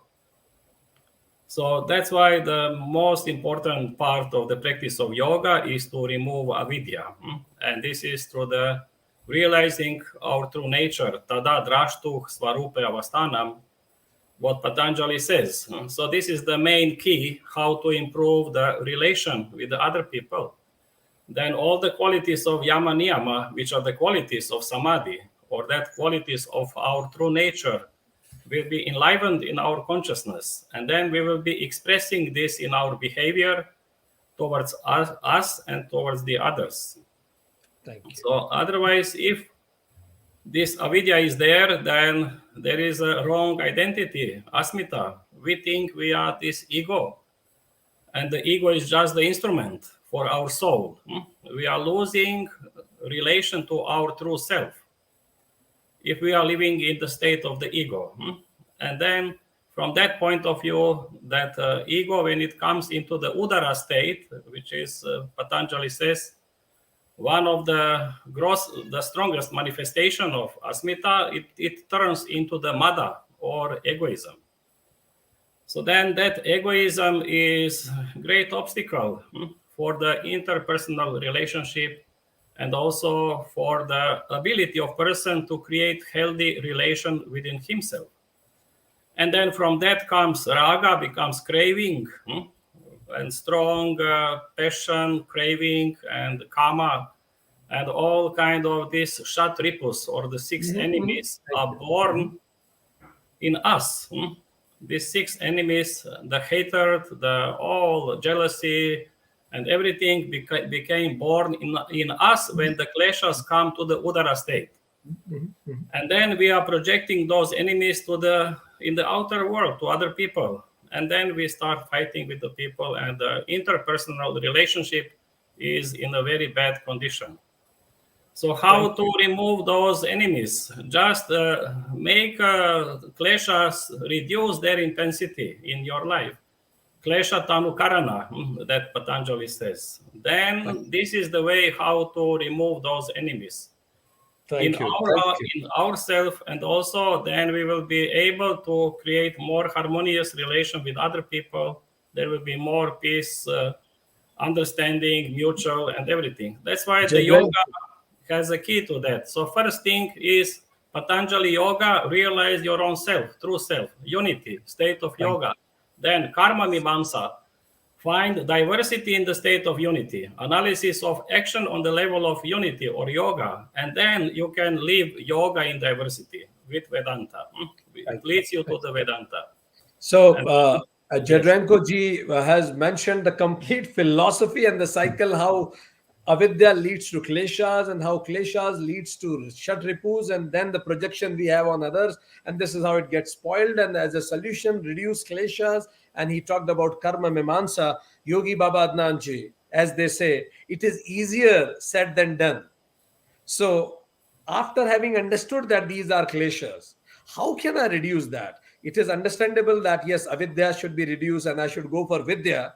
But people who are watching us, how should they practice gaining vidya, removing avidya? Some practical executionable tools, Yogi Baba Adnanji, that people can do from tomorrow itself. Some practical tools that people can do from tomorrow to reduce avidya. Practical executionable tools. Please, Babaji. Yesterday, I was staying in a taxi, and I was talking to the taxi driver. I saw him a little nervous, and he was not happy. Whatever he was doing, he was a little unbalanced. And I told him, my dear friend, there's many easy ways to be calm. I can, if you permit me. Oh, he said, yes, of course. I said, when you feel angry, when you feel disturbed, when somebody didn't treat you well, and you have headache, when you feel uncomfortable, don't feel good, just do one thing. Take very deep breath and exhale very slowly, and do it 3 times. This has to be done. I call it the aspirin of yoga. Do it 3 times. It's fine, but you have to take it very deep and exhale very slowly. I said, this is what you should have to do. And you have to drink water enough every day in the taxi, because you don't go out, you stay without water. I'm trying to advise him practically, what he can do. And this is what I do all the time. Simply, this is the simplest way, of course.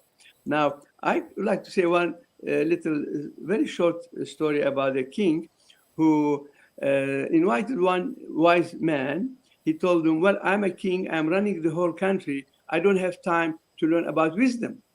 And you have had all the world time, and you became wise man, and everybody respect you and ask you about life, but nobody respect me for that. I'm only running the country. Can I learn something about wisdom? So, okay, the wise man say, okay, you bring me 1 spoon, and we fill it up with oil, full oil to the top. And now you have in your palace maybe 40 rooms, I don't know, many, many rooms, and you have sculptures, art pieces, etc., very rich, valuable stuff. Now you have to enter your palace and go through all the rooms and see what you see, and you come back without dropping the oil. So the king goes around, and after some times he come back, he say, okay, what did you see? Look, the king said, look, I didn't drop the oil. He said, hey, what did you see? I don't remember anything. I didn't see anything. So life is to see everything, to be aware of everything, but not drop the oil. This is what wisdom is about. It's mentioned in this wise man subject. Thank you very much. Baba Adnanji gave us 3 practical tips. First is take a deep breath. Second is drink enough water. And third is be witness. Witness, see life with a sakshi bhav. Witness it. So, may I ask now? Also, I may, sorry, okay, I must add something. Because personally, we all of us doing yoga practicing, all of my friends, brothers, sisters here, we are balanced to a certain level. So we can control our emotion and mind. So we have more comfort in our practical life. But we cannot expect this from an ordinary man. So when I face different people on the street and I see they are not so peacefully as I feel, and they do something wrong, I do not blame them. And my friends around me tell me, look at this bad guy, what he did. And I say, he's not a bad guy. This guy doesn't know better. If he knew better, he will not do that. Inside him, he doesn't have the balance of peace, so he doesn't know how to handle it. So we are only responsible of our own word, mind, and action, and the others are equal. But when we have balance in ourselves by thank yoga, we have this control. But an ordinary man doesn't have this chance. He's always disturbed. So we need to teach yoga to the whole world society. And I always believe and say, the world peace can come only with yoga education. And this is the solution for the world peace. And no war will happen anymore. If everybody so Baba does Danji yoga, mentioned there will be about no war in the no world. blaming and blessing the world. Swami Turiyaji, some practical executionable tips how to improve interpersonal relationship from tomorrow onwards. Yeah. So yoga, basically speaking, like how to improve interpersonal relationship. First thing that yoga says, you have to be a witness, like witnessing the moment. So most of the time we rush to make a quick judgment about others because we are not standing still and witnessing the moment. So my guru used to say, before speaking out loud or before judging someone, like do 3 rounds of pranayama, like Yogi Baba has said, then you speak out loud. And by the time you already know what happened inside. And second advice is, my guru used to say, yoga is the only science that actually teaches us how to think like from others' perspective. Always we think through our own perspective, how we see the things and how we judge the things, like that. But yoga says, why don't you shift your awareness to the other person and think like him? So most of the time, if we begin to think like other person, why he did that or why he has made such a mistake or whatever, already you are calm inside. First of all, when you approach anything with the calmness of the mind, already the problem is solved. That is the important thing. So yoga gives you the inside more calmer mind. And another important thing about yogic science is, most of the psychological practices are, since I'm a psychologist basically, so most of the psychological practices, psychotherapeutical practices, they all focused on how to make your ego in a way that you identify your weakness. But yoga teaches how to soften your ego. That is important thing. That is total deviation from the Western psychology. Yoga tells you how to have a soft ego, how to approach others in a soft manner. That is important. That is why yoga plays a very important role in the future of psychology. That is why now we are in a process of talking about interpersonal relationship, which is a major domain in psychology. So that is my tip for stand out and watch the movement. Perfect. Swami Turiya mentioned many other things. Witness the moment. Don't judge others. 3 rounds of pranayama. See others' perspective also and soften your ego. May I ask Dr. Anna very practical executionable tips which people can do from tomorrow onwards to improve their interpersonal relationships? Dr. Anna. I propose positive thinking. It means in my country we used to tell, when a glass is half filled, please see glass half full, not half empty. And it is we can learn also small child, my grandchild 8 years old was able to learn this and practice this, and also criticize me when I was not positive thinking. So please, we could help each other. Then today is 21st June, International Day of Yoga. Not only bow and thanks to our gurus and ancient gurus and rishis, but also to do some step forward. So we all should tell ourselves that, for example, I become a better mother, better grandmother, somebody better father, better husband, better grandfather, or better boss, better worker. And through small steps, we do great change. Thank you very much. Dr. Anna, and now I'll come to Jadrankoji. Jadrankoji, your practical tips, how to improve interpersonal relationship, executionable tips, which can be done from tomorrow. Yes, so I would suggest everybody to practice any aspect of the yoga, because yoga is perfect in all its aspects, whether it is asana or pranayama or meditation. It will lead to the yoga sthita vritti nirodha, that you reduce all the activity in your consciousness, and then you remain awake and realize your true self.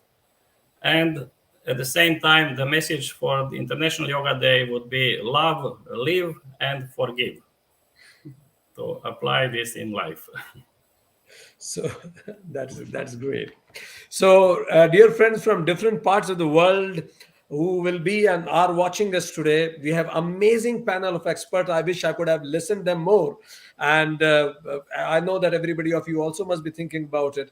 Just to summarize what we discussed today, Yogi Baba Adnan ji started the discussion saying that yama and niyamas are most important pillars to improve interpersonal relationship, having balance in life and connecting this coordination of three bodies we have and seeing oneness around. Swami Turiyanand said that Swami Turiya mentioned about the importance of emotional intelligence has been mentioned in the scriptures in Taittiriya Upanishad, and furthermore, he mentioned about the positive impacts of a better interpersonal relationship and what happens when they go down. And he also said when you see oneness in all beings, then relationship really become better. And this is what Dr. Anna also mentioned about Vasudhaiva Kutumbakam. She said that Maya is something that keeps us in illusion. When you see beyond Maya, you see beyond labels that we put on each other, and you go beyond your limited identity called ego. And then when you see the law of karma, you see the bigger picture, and then you come out of this victimhood or the perpetrator, you know that everything is happening for a cause, and then you feel relatively better. Jadrankoji really gave us a complete picture. He said because of avidya, this all happens. Avidya leads to asmita, and then it comes to in form of mada, raga, dvesha, shatripu, and then we start projecting. As he said that your inner relationship will be projected in your outer relationship. So make your relationship with yourself better, know who you are, know your swabhava, and then you do karma mimansa and analyze your every action. In terms of practical tips, we got excellent practical tips. As Baba Adnan said, take deep breath. Whenever you are feeling emotionally elevated, take deep breaths, drink some water. And he also said, he gave us an example of a king that focus and witness. Don't drop the oil and lead your whole day. And witness everything around. Don't get attached but connected with everybody. He said, don't blame others. Take charge of life in your own hands. And instead of blaming, blessing others. And that is how you can make your interpersonal relationship better. Swami Turiya said, witness the moment. He said, don't judge. As Mother Teresa said, we don't have enough time to love each other. How people get time to judge each other? And he said, do 3 rounds of pranayama and swap the roles. See from other person's perspective, you'll feel better. Soften your ego. Anaji said that see positivity in everything. There is some bigger scheme that is happening, and there is some bigger cause for which everything is happening. And if you really want to make a better world, do better in every role you perform. And this is how you can contribute in creating a better world. And then the Jadrankoji said that by doing all these things, your chittasya vritti may reduce. And then you'll be peaceful within once who is at peace with self, will be peace with others also. And the message he wanted to give is love, leave, and forgive everybody else. So let's love each other. Let's live properly in this world happily, and let's forgive each other for every mistakes we commit. Thank you very much, audience, to see us, and thank you very much, respected guests. Namaste. Thank you, Dr. Vikrant. All the best to our brothers and sisters. Thank you, everybody. Thank you so much. Thank you. And please, all the viewers, stay on the line and continue this amazing thing. Please don't miss anything. And because the United Yoga Consciousness, they make really a big effort to spread the message of love with a scientific background. So please follow them. Volevo dire una cosa. Caro Jadranko, caro Swami Turiya, cara Anna, caro Yogi Baba, caro dottor Vikrant. Voi siete tutti i nostri consiglieri dell'European Yoga Federation. Dear Jadrankoji, Swami Turiya, dear Annaji, dear Yogi Baba Nan, dear Dr. Vikramji, you are all representative at the European Yoga Federation. Voi siete come delle luci che illuminano la via. You are like lights that are lighting up the way. È grazie a voi che in questo ultimo anno siamo cresciuti nell'European Yoga Federation e siamo diventati una grande realtà. And I have to say thanks to you that we've been growing as a European Yoga Federation. And during this last year, we've been going higher and at a higher level. Vi abbraccio tutti. Thank you so much. Thank you. By my heart. I really Thank would you, like Madhuji. Love to you from Turkey. Blessings, your blessings, Swamiji. Thank you very much.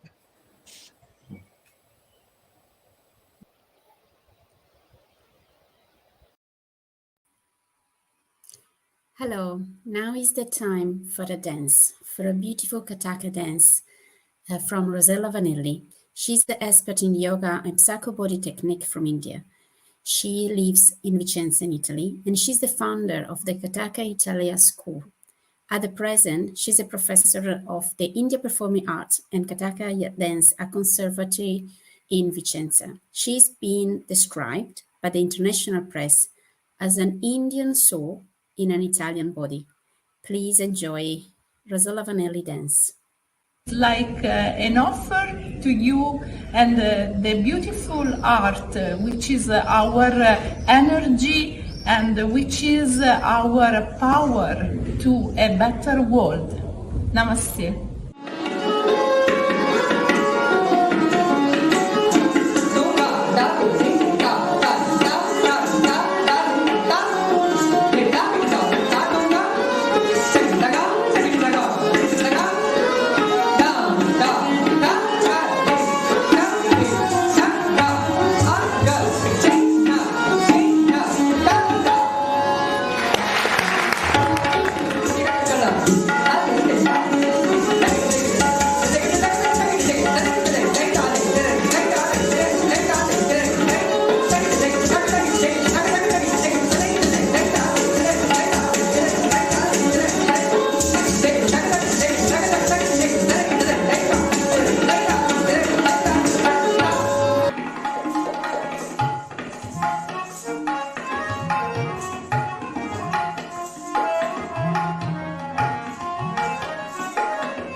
Sono adesso felicissimo di presentare il gruppo che segue.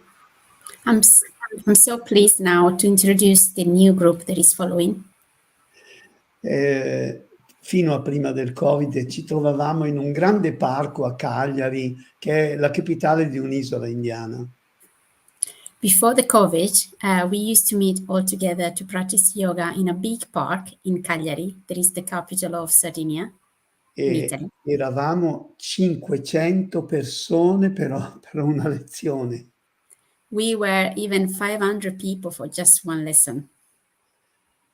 All'interno di questo immenso gruppo c'erano dei musicisti. Between this big group, there were some musicians. Spontaneamente si sono riuniti, hanno imparato a cantare, a fare kirtana, hanno imparato a cantare da noi e spontaneamente si sono formati, si sono dati il nome di Surya Chandra Soul. Spontaneously, they just start to link together, to start to sing together, make the music with us, singing with us. And spontaneously, they just create this group, Surya Chandra Group. Quello che è certo che loro fanno partire la loro musica dal cuore. What is sure is they start the music from the heart. Vi presento a me molto cari questi musicisti, il gruppo Surya Chandra Soul. Please let me introduce this group. I really, really love them and really keen to present them, the Surya Chandra Group with the music.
The Bhagavad Gita says, Yoga is the journey of the self, through the self, to the self. Today, we are fortunate to welcome Swami Suryananda Saraswati Ji from Italy. He is the creator and founder of the World Yoga and Ayurvedic Community, President of World Movement for Yoga and Ayurveda of the European Yoga Federation and the C.Y. Surya International School of Yoga and Ayurveda, Vice President of the International Yoga Federation of New Delhi, and a founding member of the European Ayurveda Association. He has been practicing and teaching yoga for 52 years. He has held courses in Italy, India, Greece, France, Spain, Switzerland, and many other countries. The result of years of experience gained in close contact with Indian psychophysical reality, with luminaries of Ayurvedic medical sciences and Eastern monks, and is often present in major congress as a speaker. He authored many books dedicated to yoga and Ayurveda. Kofi Annan has rightly said, "We may have different religions, different languages, different colored skins, but we all belong to one human race." So now let's welcome Swami Suryananda Saraswati Ji.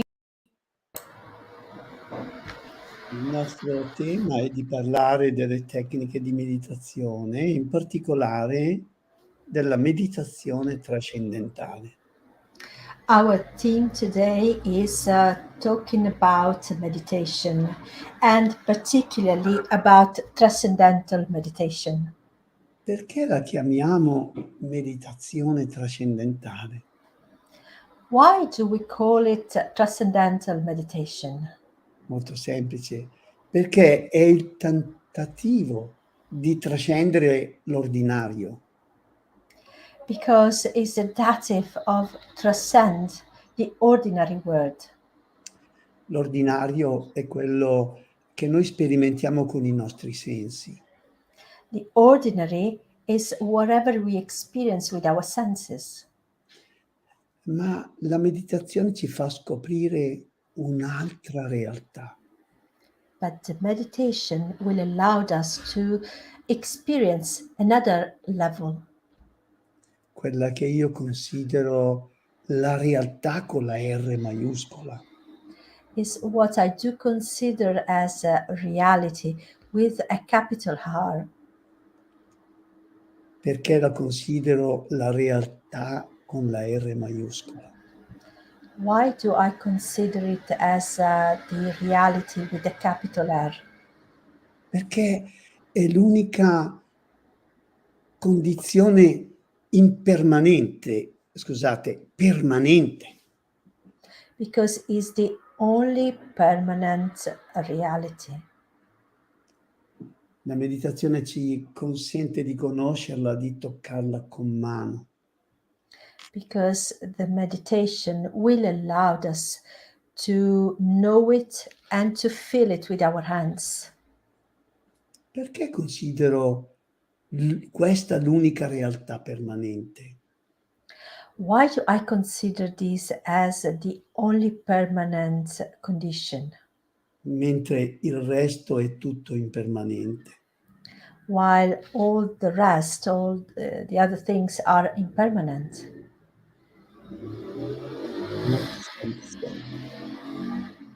Questa realtà l'ho portata, sono venuto nella mia vita con questa realtà e me ne vado dalla mia vita solo con questa realtà. It's very simple because we get into life with only this reality. And when we will leave this world, we will live just with only this reality. Di certo, quando lascerò questo pianeta, non porterò con me il cellulare, non porterò con me la televisione, non porterò con me la mia macchina, non porterò con me la casa che mi hanno lasciato i miei genitori, non porterò nulla se non questa sola realtà. When we will leave our body, we will leave this planet. For sure, we will not leave it with our mobile phone, television, with our car, with the house our parents and relatives left to us. We will leave this planet, this world, with this one reality. La meditazione è accessibile tra l'altro solo quando abbiamo risolto tutti i nostri problemi. The condition of meditation is only possible when we have fixed all other problems in the life. Le nostre indisposizioni, le nostre malattie, i nostri disagi ci impediscono di fare questo viaggio verso questa realtà. Our illnesses, our diseases, our problems, they make it difficult the reaching of this reality, of this point. Quando nel mio corpo c'è un dolore, io sono costretto a concentrarmi sul mio dolore, cioè a rimanere esteriorizzato per cercare una soluzione per questo dolore. When I feel pain, I'm very much concentrated into this pain because I want to get rid of it, and I cannot focus on other. Quando un'emozione mi turba, richiama la mia attenzione. When an emotion really hurts me, really calls me to this point. Come lo yoga e l'Ayurveda indicano, questo aspetto è accessibile quando io sono nella perfetta salute. As yoga and Ayurveda taste, I can reach this point when I'm in a perfect state. Ed è molto simbolica e molto indicativa. Ripeto una volta in più perché lo dico sempre, il significato come viene tradotta la parola salute in sanscrito. And it's very important, it's got a very important symbology, a sentence. The sentence that Ayurveda, in which Ayurveda describes the state of wellness, of health. Swastha, che significa essere nel proprio sé. The word is swastha, that literally means be in his own self. La meditazione è la via per andare a conoscere questo sé.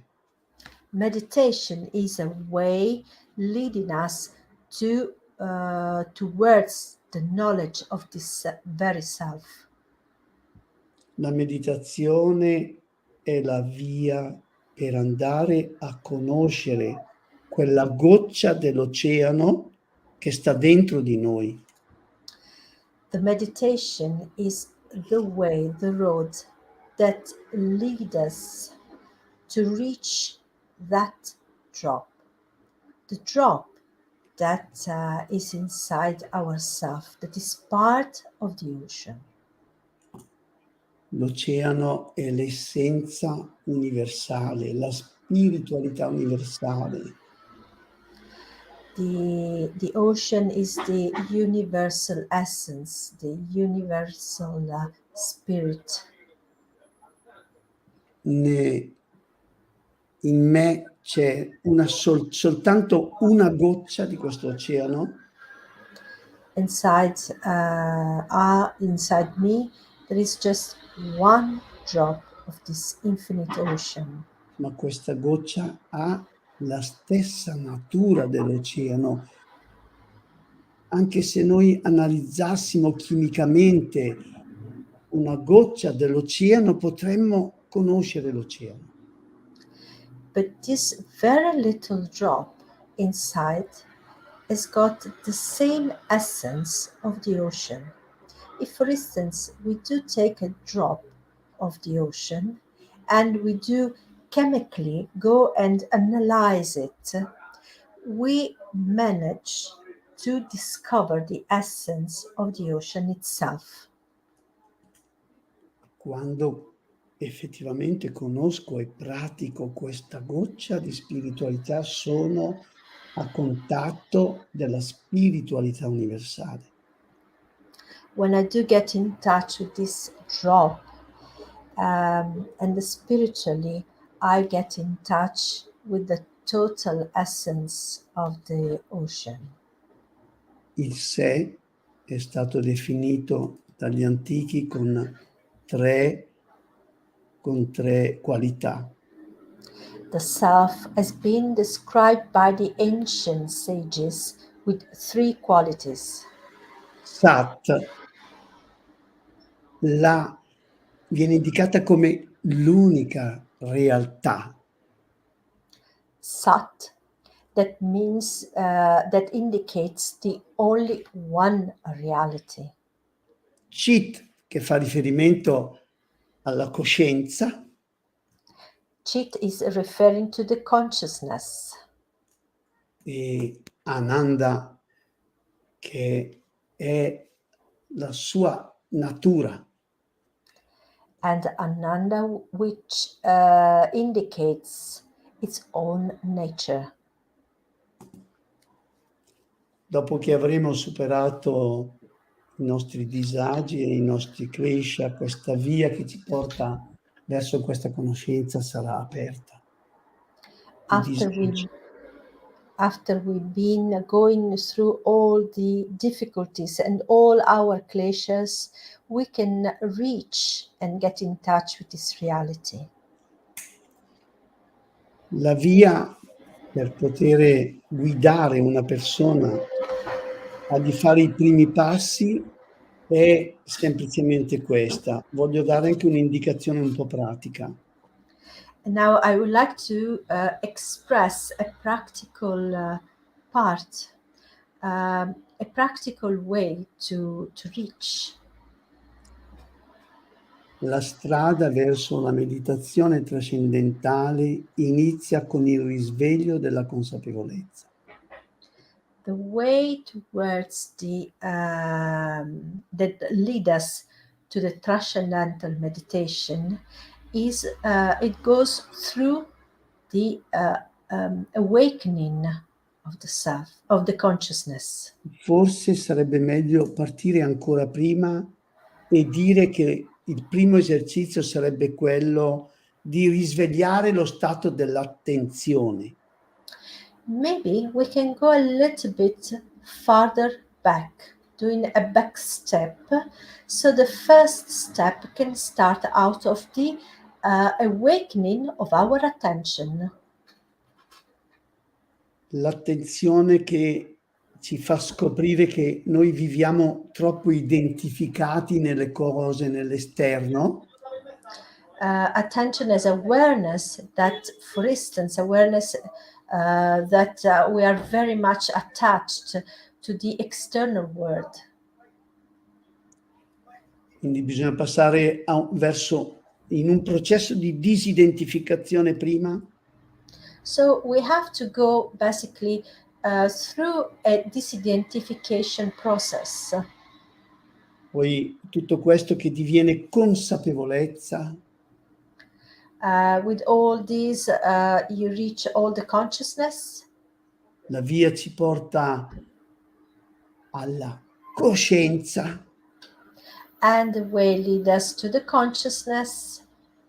E la coscienza direttamente al sé. And the consciousness reaches directly the self. Questa è quella che noi chiamiamo la meditazione trascendentale. This is what we do call transcendental meditation. Ma tutti i tipi di meditazione volgono a questo. All the other types of meditation, they go towards this point. Adesso voglio lasciare questo spazio a Madame Chabuk dalla Turchia, che vi guiderà in una meditazione pratica. And now I would like to leave a next step and the stage to Madame Kabuk that will lead us through a practical meditation. Grazie come sempre per avermi seguito. Thank you very much indeed for following me. Namaste.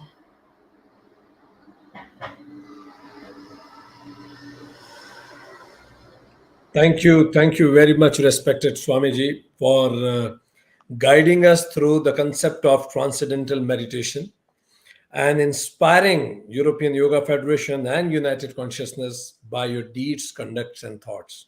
We are highly blessed. Thank you very much, Swamiji. I feel honored to welcome and introduce our esteemed guest, Madam Lourdes Julian de Plato Cabok. She was born in the Philippines in 1950. She graduated from the University of Santo Tomas in the Philippines with a bachelor's degree in medical technology. She worked on art, beauty, and spiritual development. In the beginning of 1980s, she received an education in yoga, natural stones and healing exercise with crystals from a teacher who was a student of Master Osho Bhagwan Sri Rajneesh. She attended lessons of various teachers in India. She gained knowledge and experience in yoga, precious and semi-precious stones in USA. From 1990 onwards, she gained experience in Hatha Yoga, Kundalini Yoga and Kriya Yoga, tutored by Yoga Master Adnanananda Siddhiviho Kabuk. She attended Raj Yoga, Kundalini Yoga lessons from Guruji Dr. Anant K. Atre. She received her yoga certificate from Vivekananda Yoga School. With the encouragement of Master Kabuk, she carried out researches and studies on how to delay and reverse the effects of aging and on natural beauty. And that's how Beauty, Youth and Face Yoga was born. Since 2000, she is teaching and sharing knowledge Hatha Yoga, Kriya Yoga and Raja Yoga, Kundalini Yoga together with Youth Face Beauty Yoga in YAASC Siddhashram Yoga Center in Sicily, Istanbul. She is wife and assistant of Master Guruji Yogi Baba Adnan Ananda Siddhiviho Kabuk. So ladies and gentlemen, please put your hands together to welcome Madam Kabuk. Hello, namaste, welcome. I hope I'm audible. Can you give me a sign that I'm audible? Yes, you are audible and visible both. You're welcome, madam. Thank you so much. I'm now here in the south of Turkey and joined by two of our students. And on behalf of the United Consciousness and the European Yoga Federation, we convey our heartfelt gratitude for joining this soul awakening event, with the hope that our message of peace and love reach everyone to the ends of the earth and beyond. We will try to reach that meditative state so that at the end of this physical exercises, you may allow yourself to stay in a meditative state for as long as it allows you. Therefore, I reiterate now my gratitude for sharing with us this meaningful moment. The organizers may cut this video when the time allotted has come to an end, and be in peace. Namaste. As little time we have together during this session to be able to achieve that meditative state, please let all of us leave any information, any beliefs we have gathered till this moment in a safe corner. And now let us sit comfortable position to be able to achieve that meditative state. Let us go together to do some mindful practices, affirmation, and breathing exercises. Being aware of our whole body from your toes to the head, I try to tense slowly each part of the body from the toes to the head. Inhale, visualize the toes, the ankles, the legs, knees, thighs, torso, the head, and the face muscle. And relax. Breathe out. Second time, inhale, tense your toes, your feet, your ankles, your legs, your knees, your thighs, your torso, your face muscles. Breathe out and relax. One more time. Tense all our muscle beginning from the toes, the feet, the ankles, the legs, the knees, the thighs, the torso, and your face muscle. Breathe out and relax. Let us empty our minds. Let us be free from all thoughts and aspirations. Just surrender to the flow of energy. Let that energy that is alive in us merge with the energy of the whole universe. Keep your eyes closed. Keep your spine straight. Imagine a line drawn from your root chakra to the Sahasrara chakra. And as you inhale deeply, draw that energy from the earth through the top of your head and out back to the universe. And as you exhale, imagine that same line from the Sahasrara chakra down to the root chakra, bringing that energy all the way back to the earth, grounding us.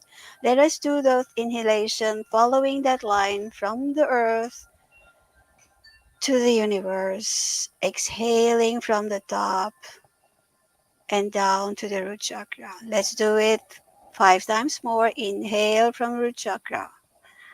Bring it up all the way to the head. Release it to the universe.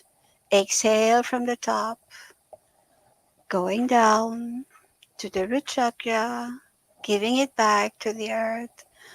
3 more times. Inhale from the earth through the root chakra, all the way to the head, and release it to the universe. Exhale from the top, bring it down, all the way to the earth. Last 2 times, inhale from down, all the way up. Release it to the universe. Exhale from the top, all the way down. Release it to the earth. Last time, inhale from the root chakra. Close your eyes, all the way to the top. Exhale from the top, all the way down, and release it to the earth. Keep your eyes closed. Now let's open the channels so we go more deeper and hasten our merging to our channels, the left and the right channels. Let us sit on our left heels together. Sit on your left heels as possible. We'll open the right channel with your left hand, the left middle finger. Push the middle of the ear. And we will breathe in. We will close the left nostril. We will breathe in from the nose and the mouth all together, simultaneously visualizing the line that we previously imagined from the root chakra to the top, from the top to the root chakra to the earth. Same visualization, but with this movement. Let's go and do it together. Inhale, mouth and nose. Exhale. Inhale from down. Bring it up. Exhale from top. Bring it down. Inhale down. Bring it up. Exhale down. Inhale up. Exhale downwards. Inhale upwards. Exhale downwards. Inhale upwards. Exhale downwards. Last two. Inhale upwards. Exhale downwards. Last round. Inhale upwards. And exhale down. Release your hands. Come in Chin Mudra or Gyan Mudra. Doesn't matter. Now let's open the left channel. Let's sit over our right heel if possible. Bend your head over to the right with your right hand and the middle finger. Push the middle ear. And with your left ring finger, close the right nostril. Same line we follow. Inhale from the left. Bring the energy from the earth towards your channel up to the Sahasrara. Exhale Sahasrara all the way down to the earth. Inhale. Exhale. Inhale. Exhale. Inhale. Exhale. Inhale. Exhale. Last 3 rounds. Inhale. Exhale. Inhale up to the top. Exhale, bring it down. Inhale up to the top. Exhale, bring it down. And last round, inhale from the bottom up. Exhale from the top downwards. Release your arms. Go back in Chin Mudra or Gyan Mudra, whatever you feel comfortable. Now let's do the Chandra Nadi Shodhana. Visualize only without using your fingers or your arms. Just visualization. Follow the breath. Now there's a line running from the right nostril to the third eye. Follow that line. Inhale right nostril to the third chakra. Exhale from Ajna to right nostril. Inhale right nostril, third eye. Exhale right nostril. Inhale right, third eye. Exhale, third eye, right nostril. Inhale. Exhale. Inhale. Exhale. Inhale. Exhale. And relax. Let's do now the now it's the Chandra. The other one was the Surya, now it's the Chandra. Chandra Nadi Shodhana. Let's inhale from the left nostril to the third eye. Third eye to the left nostril. Inhale left. Exhale left. Inhale left. Exhale left. Inhale left. Exhale left. 2 more times. Inhale left. Exhale left. Inhale left. Third eye. Exhale third eye, left nostril. And 1 more time. Inhale left nostril, third eye. Exhale from the third eye to the left nostril and relax. Now visualize a triangle, both Surya and the Chandra nadis. Inhale both nostrils, bring it to the third eye. Exhale from the third eye to both nostrils. Inhale both nostrils, third eye. Exhale. Inhale, follow the line. Exhale, draw that line. Inhale, visualize the line. Exhale. Inhale. Exhale. Relax. Come to a relaxed position. Close your eyes. Let's do 3 yogic breaths. Feel the lower lungs. Inhale. Continue middle lungs. Continue upper lung and hold. Without exhaling, inhale lower lung. Inhale middle lung. Inhale upper lung and hold.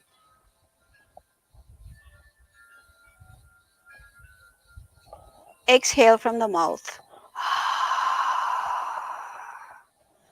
One more time.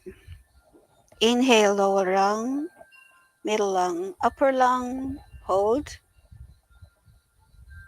Without exhaling, again inhale lower lung, middle lung, upper lung. Feel it and hold. Without exhaling, again inhale more, lower lung, middle lung. Feel the lung as much as you can and hold. Breathe out from your mouth. One more time, last time. Inhale lower lung, middle lung, upper lung. Hold. Without exhaling, inhale more, lower, middle, upper. Hold. More, inhale, middle, upper. Hold.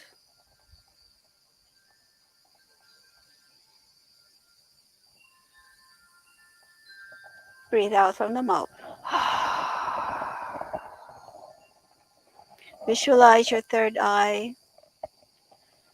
Let's go to that line running through the root chakra up to the sahasrara. Follow this breath all the way until your mind vanishes, until everything in your thought vanishes. Just keep that breathing, follow that line. Breathing in from the earth to the top of your head to the universe. Exhaling from the universe, going through you all the way down, giving it back to the earth. Follow that line. Inhale. Exhale. And as you inhale this prana, this energy, you are revived. Feel the whole body rejuvenating. And as you exhale, you release all your tensions.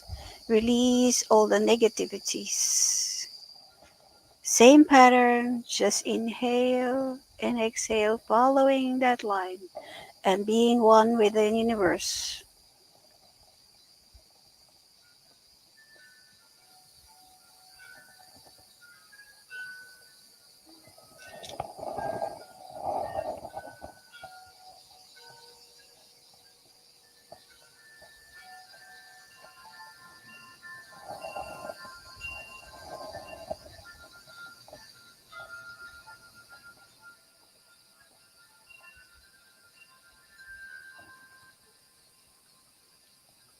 Again, the organizers can cut this video. With those who want to stay in the meditative state can go on as long as it allows you to. Be in peace. Namaste.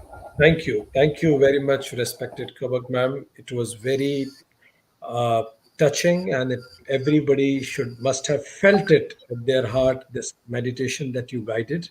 We are so blessed with your presence. Thank you. Thank you.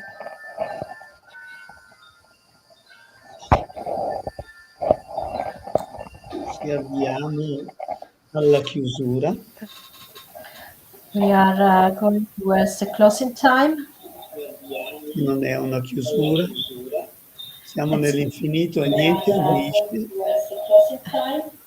We are, but really not a closing time as we are in the universe. Sono sicuro che io e il dottor Vikrant insieme già siamo attivi per preparare qualcos'altro, per organizzare qualche altro evento. And I'm sure that Dr. Vikrant and I, we are ready and to organize a new event. Non finisce mai come il fluire dell'universo, non finisce mai. L'energia che noi raccogliamo dall'universo per servire meglio le nostre discipline. It's a never-ending keeping on going. It's like in the universe, like the universal flowing of energy. All this energy is coming to us, and that we are giving it back in order to offer it Hey, Sarah. the service to the is offering it to the as a service to the practice and to the discipline we are in. Dopo questo meraviglioso evento in particolare voglio ringraziare il dottor Vikrant e anche tutto lo staff che sta dietro, lo staff tecnico che sta dietro di lui. And as going towards the end, I really would like to say thanks to Dr. Vikranji and to all the amazing technical staff that is helping him and is behind him. La vicinanza a me del dottor Vikrant mi fa sentire con 30 anni meno perché ha una carica energetica. Io l'ho soprannominato il vulcano.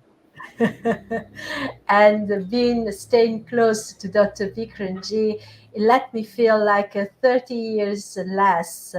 He's got such a powerful energy. I called him as a volcano. Come naturalmente stiamo già pensando al prossimo evento che sarà quello di novembre, che ricordo ancora che in Germania in novembre la Federazione Europea si ritroverà in presenza, finalmente saremo lì tutti in presenza e finalmente potremo abbracciarci tutti. And we are also ready in organizing the next program that will be run in November as I said before, in Germany, and it will be alive, so we can physically embrace each other. A uno alla volta voglio ringraziare tutti i partecipanti, iniziando da Amy G, Gayatri Devi G, And che ha presentato questa bella conferenza sullo yoga and science. And I would like to say thanks each and one of you, one by one, starting from dear Amy Blasio, Amy G, Gayatri Devi, who expressed this beautiful conference about yoga and science. Amy è italiana, come sapete. Amy is Italian, as you already know. Ringrazio di vero cuore anche Sukadev, il mio fratello Sukadev, che conosco da tanti anni e anche con lui abbiamo fatto tante belle cose assieme. And I also like to say thanks to Sukadev Ji. He's just like my brother. For so many years, we've been knowing each other and we've been organizing so many things together. Il tema che ha trattato in questa occasione era Yogic Technique for Controlling Mind. The program Sukadev Ji was running was Yogic Technique for Controlling Mind. Grazie al caro Andrei Lobanov che dalla Russia. I would like to say thanks to Andrei Lobanov, is from Russia. Quando penso a questi momenti difficili, sto pensando alla Russia e all'Ucraina, sto pensando che noi abbiamo acceso una luce grazie ad Andrei in Russia e grazie ad Andriy, una luce d'amore in Ucraina. And when I think about this moment and I'm thinking about Russia and Ukraine, I know that a very difficult time we are running through, but We are glad as a little light has been light. As many thanks to Andrei from Russia and Andriy from Ukraine. They're both together in the federation. Oggi non era qui con noi Andriy, però era come se fosse stato qua con noi. Andriy, that is from Ukraine, he was not with us today, but it seems that he was with us anyway. Così come tutte le persone che non hanno potuto essere presenti erano i nostri consiglieri, i nostri fratelli, i nostri rappresentanti di tutte le nazioni, erano tutti con noi. And like all the others that were not being physically here today, I'm talking about the advisors, I'm talking about the representative, I'm talking about all the friends that they were not here today physically, but they were here spiritually. Una volta in più ringrazio il dottor Vikrant per aver guidato con tanta esperienza e così bene la tavola rotonda. Once again, I really would like to say thanks to Dr. Vikramji, who was leading such an amazing panel discussion. Ringrazio Jadranko Miklec che è venuto a rappresentare la Croazia. Many thanks to Jadranko Miklec, who represents Croatia. Tanti ringraziamenti al mio caro fratello Yogi Baba Adnan, che amo. Many thanks to my brother Yogi Baba Nan, who I love so much. Swami Tureya dal Belgio. Swami Tureya from Belgium. Anna Galovikova dalla Slovacchia. Anna Galovikova from Slovakia. Hanno dato vita a una tavola rotonda veramente bella, veramente interessante. Grazie.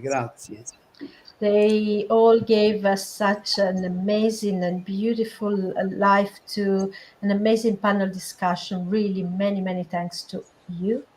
Naturalmente un caro grazie agli artisti che hanno portato la loro opera nel nostro evento, creando quel momento di sollievo, quel momento di bellezza che ci è particolarmente cara. Many thanks to the artists who bring us into an artistical life, who brought beauty and a light part to this event. Infine, grazie a Madame Chabuk per quella bellissima meditazione che ha guidato. Thanks to Madame Chabuk for the amazing meditation who was led by her. Vi abbraccio tutti e vi dico che non riposerete perché ricominceremo a chiamarvi per altri eventi, perché il nostro dovere è di servire, è il nostro modo di servire e portare lo yoga e la Ayurveda nel mondo come ambasciatori.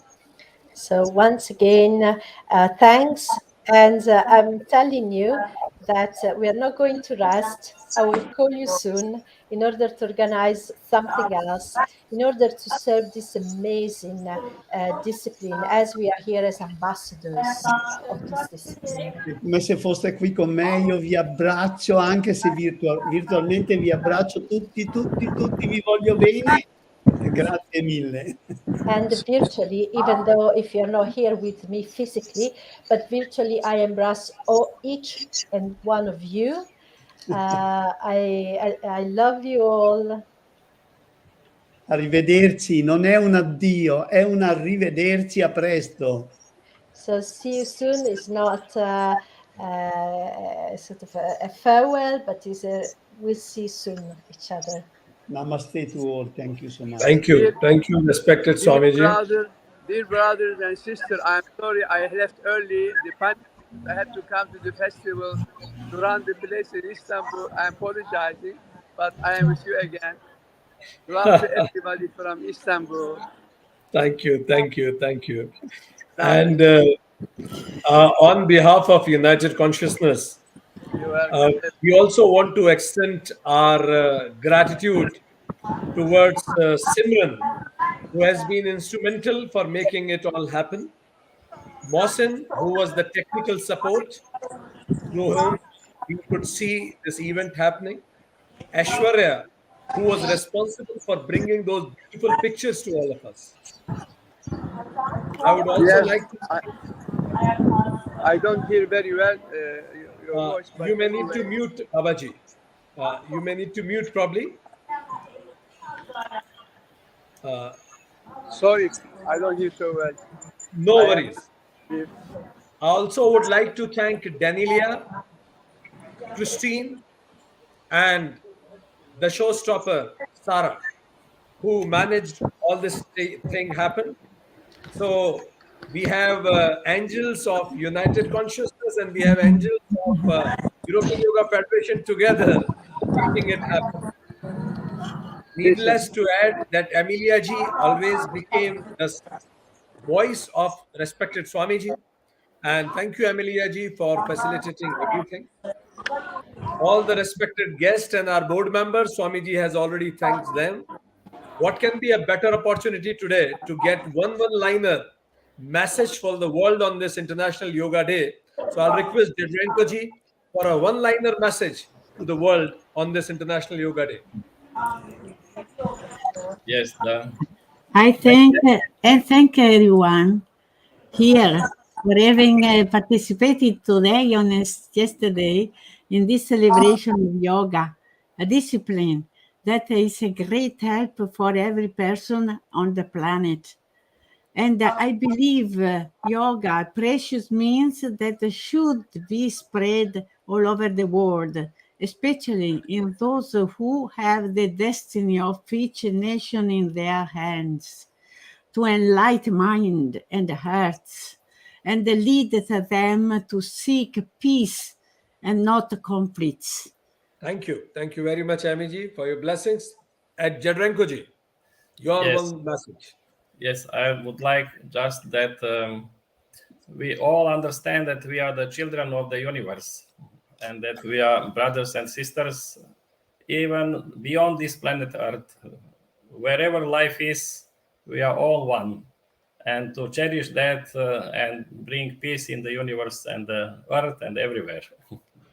Thank you. Thank you, Jadranko ji. That was profound. I'll request Madam Kabab for your one-liner message. Yes, and I hope and pray that our message of peace and love will reach everyone, even into the ends of the earth and beyond that. Thank you. One-liner message from you, Amelia ji. Thank you. May the blessings of this day, the beautiful words, the beautiful sharing, the beautiful way towards the knowledge of this little drop, as many drops together will form the ocean. Thank you. Namaste. Thank you. Welcome. Your message, Sarah. Hi, namaste everyone. I just want to thank, and I'm really grateful just to be part of all this group, because I think when you smile and you're grateful for what you've got, you actually bring peace to everyone. Thank you so much. So beautiful. Your message, Andrew ji, to the world on this International Day of Yoga, one-liner message. Andrew ji from Russia, one-liner message to the world on this International Day of Yoga.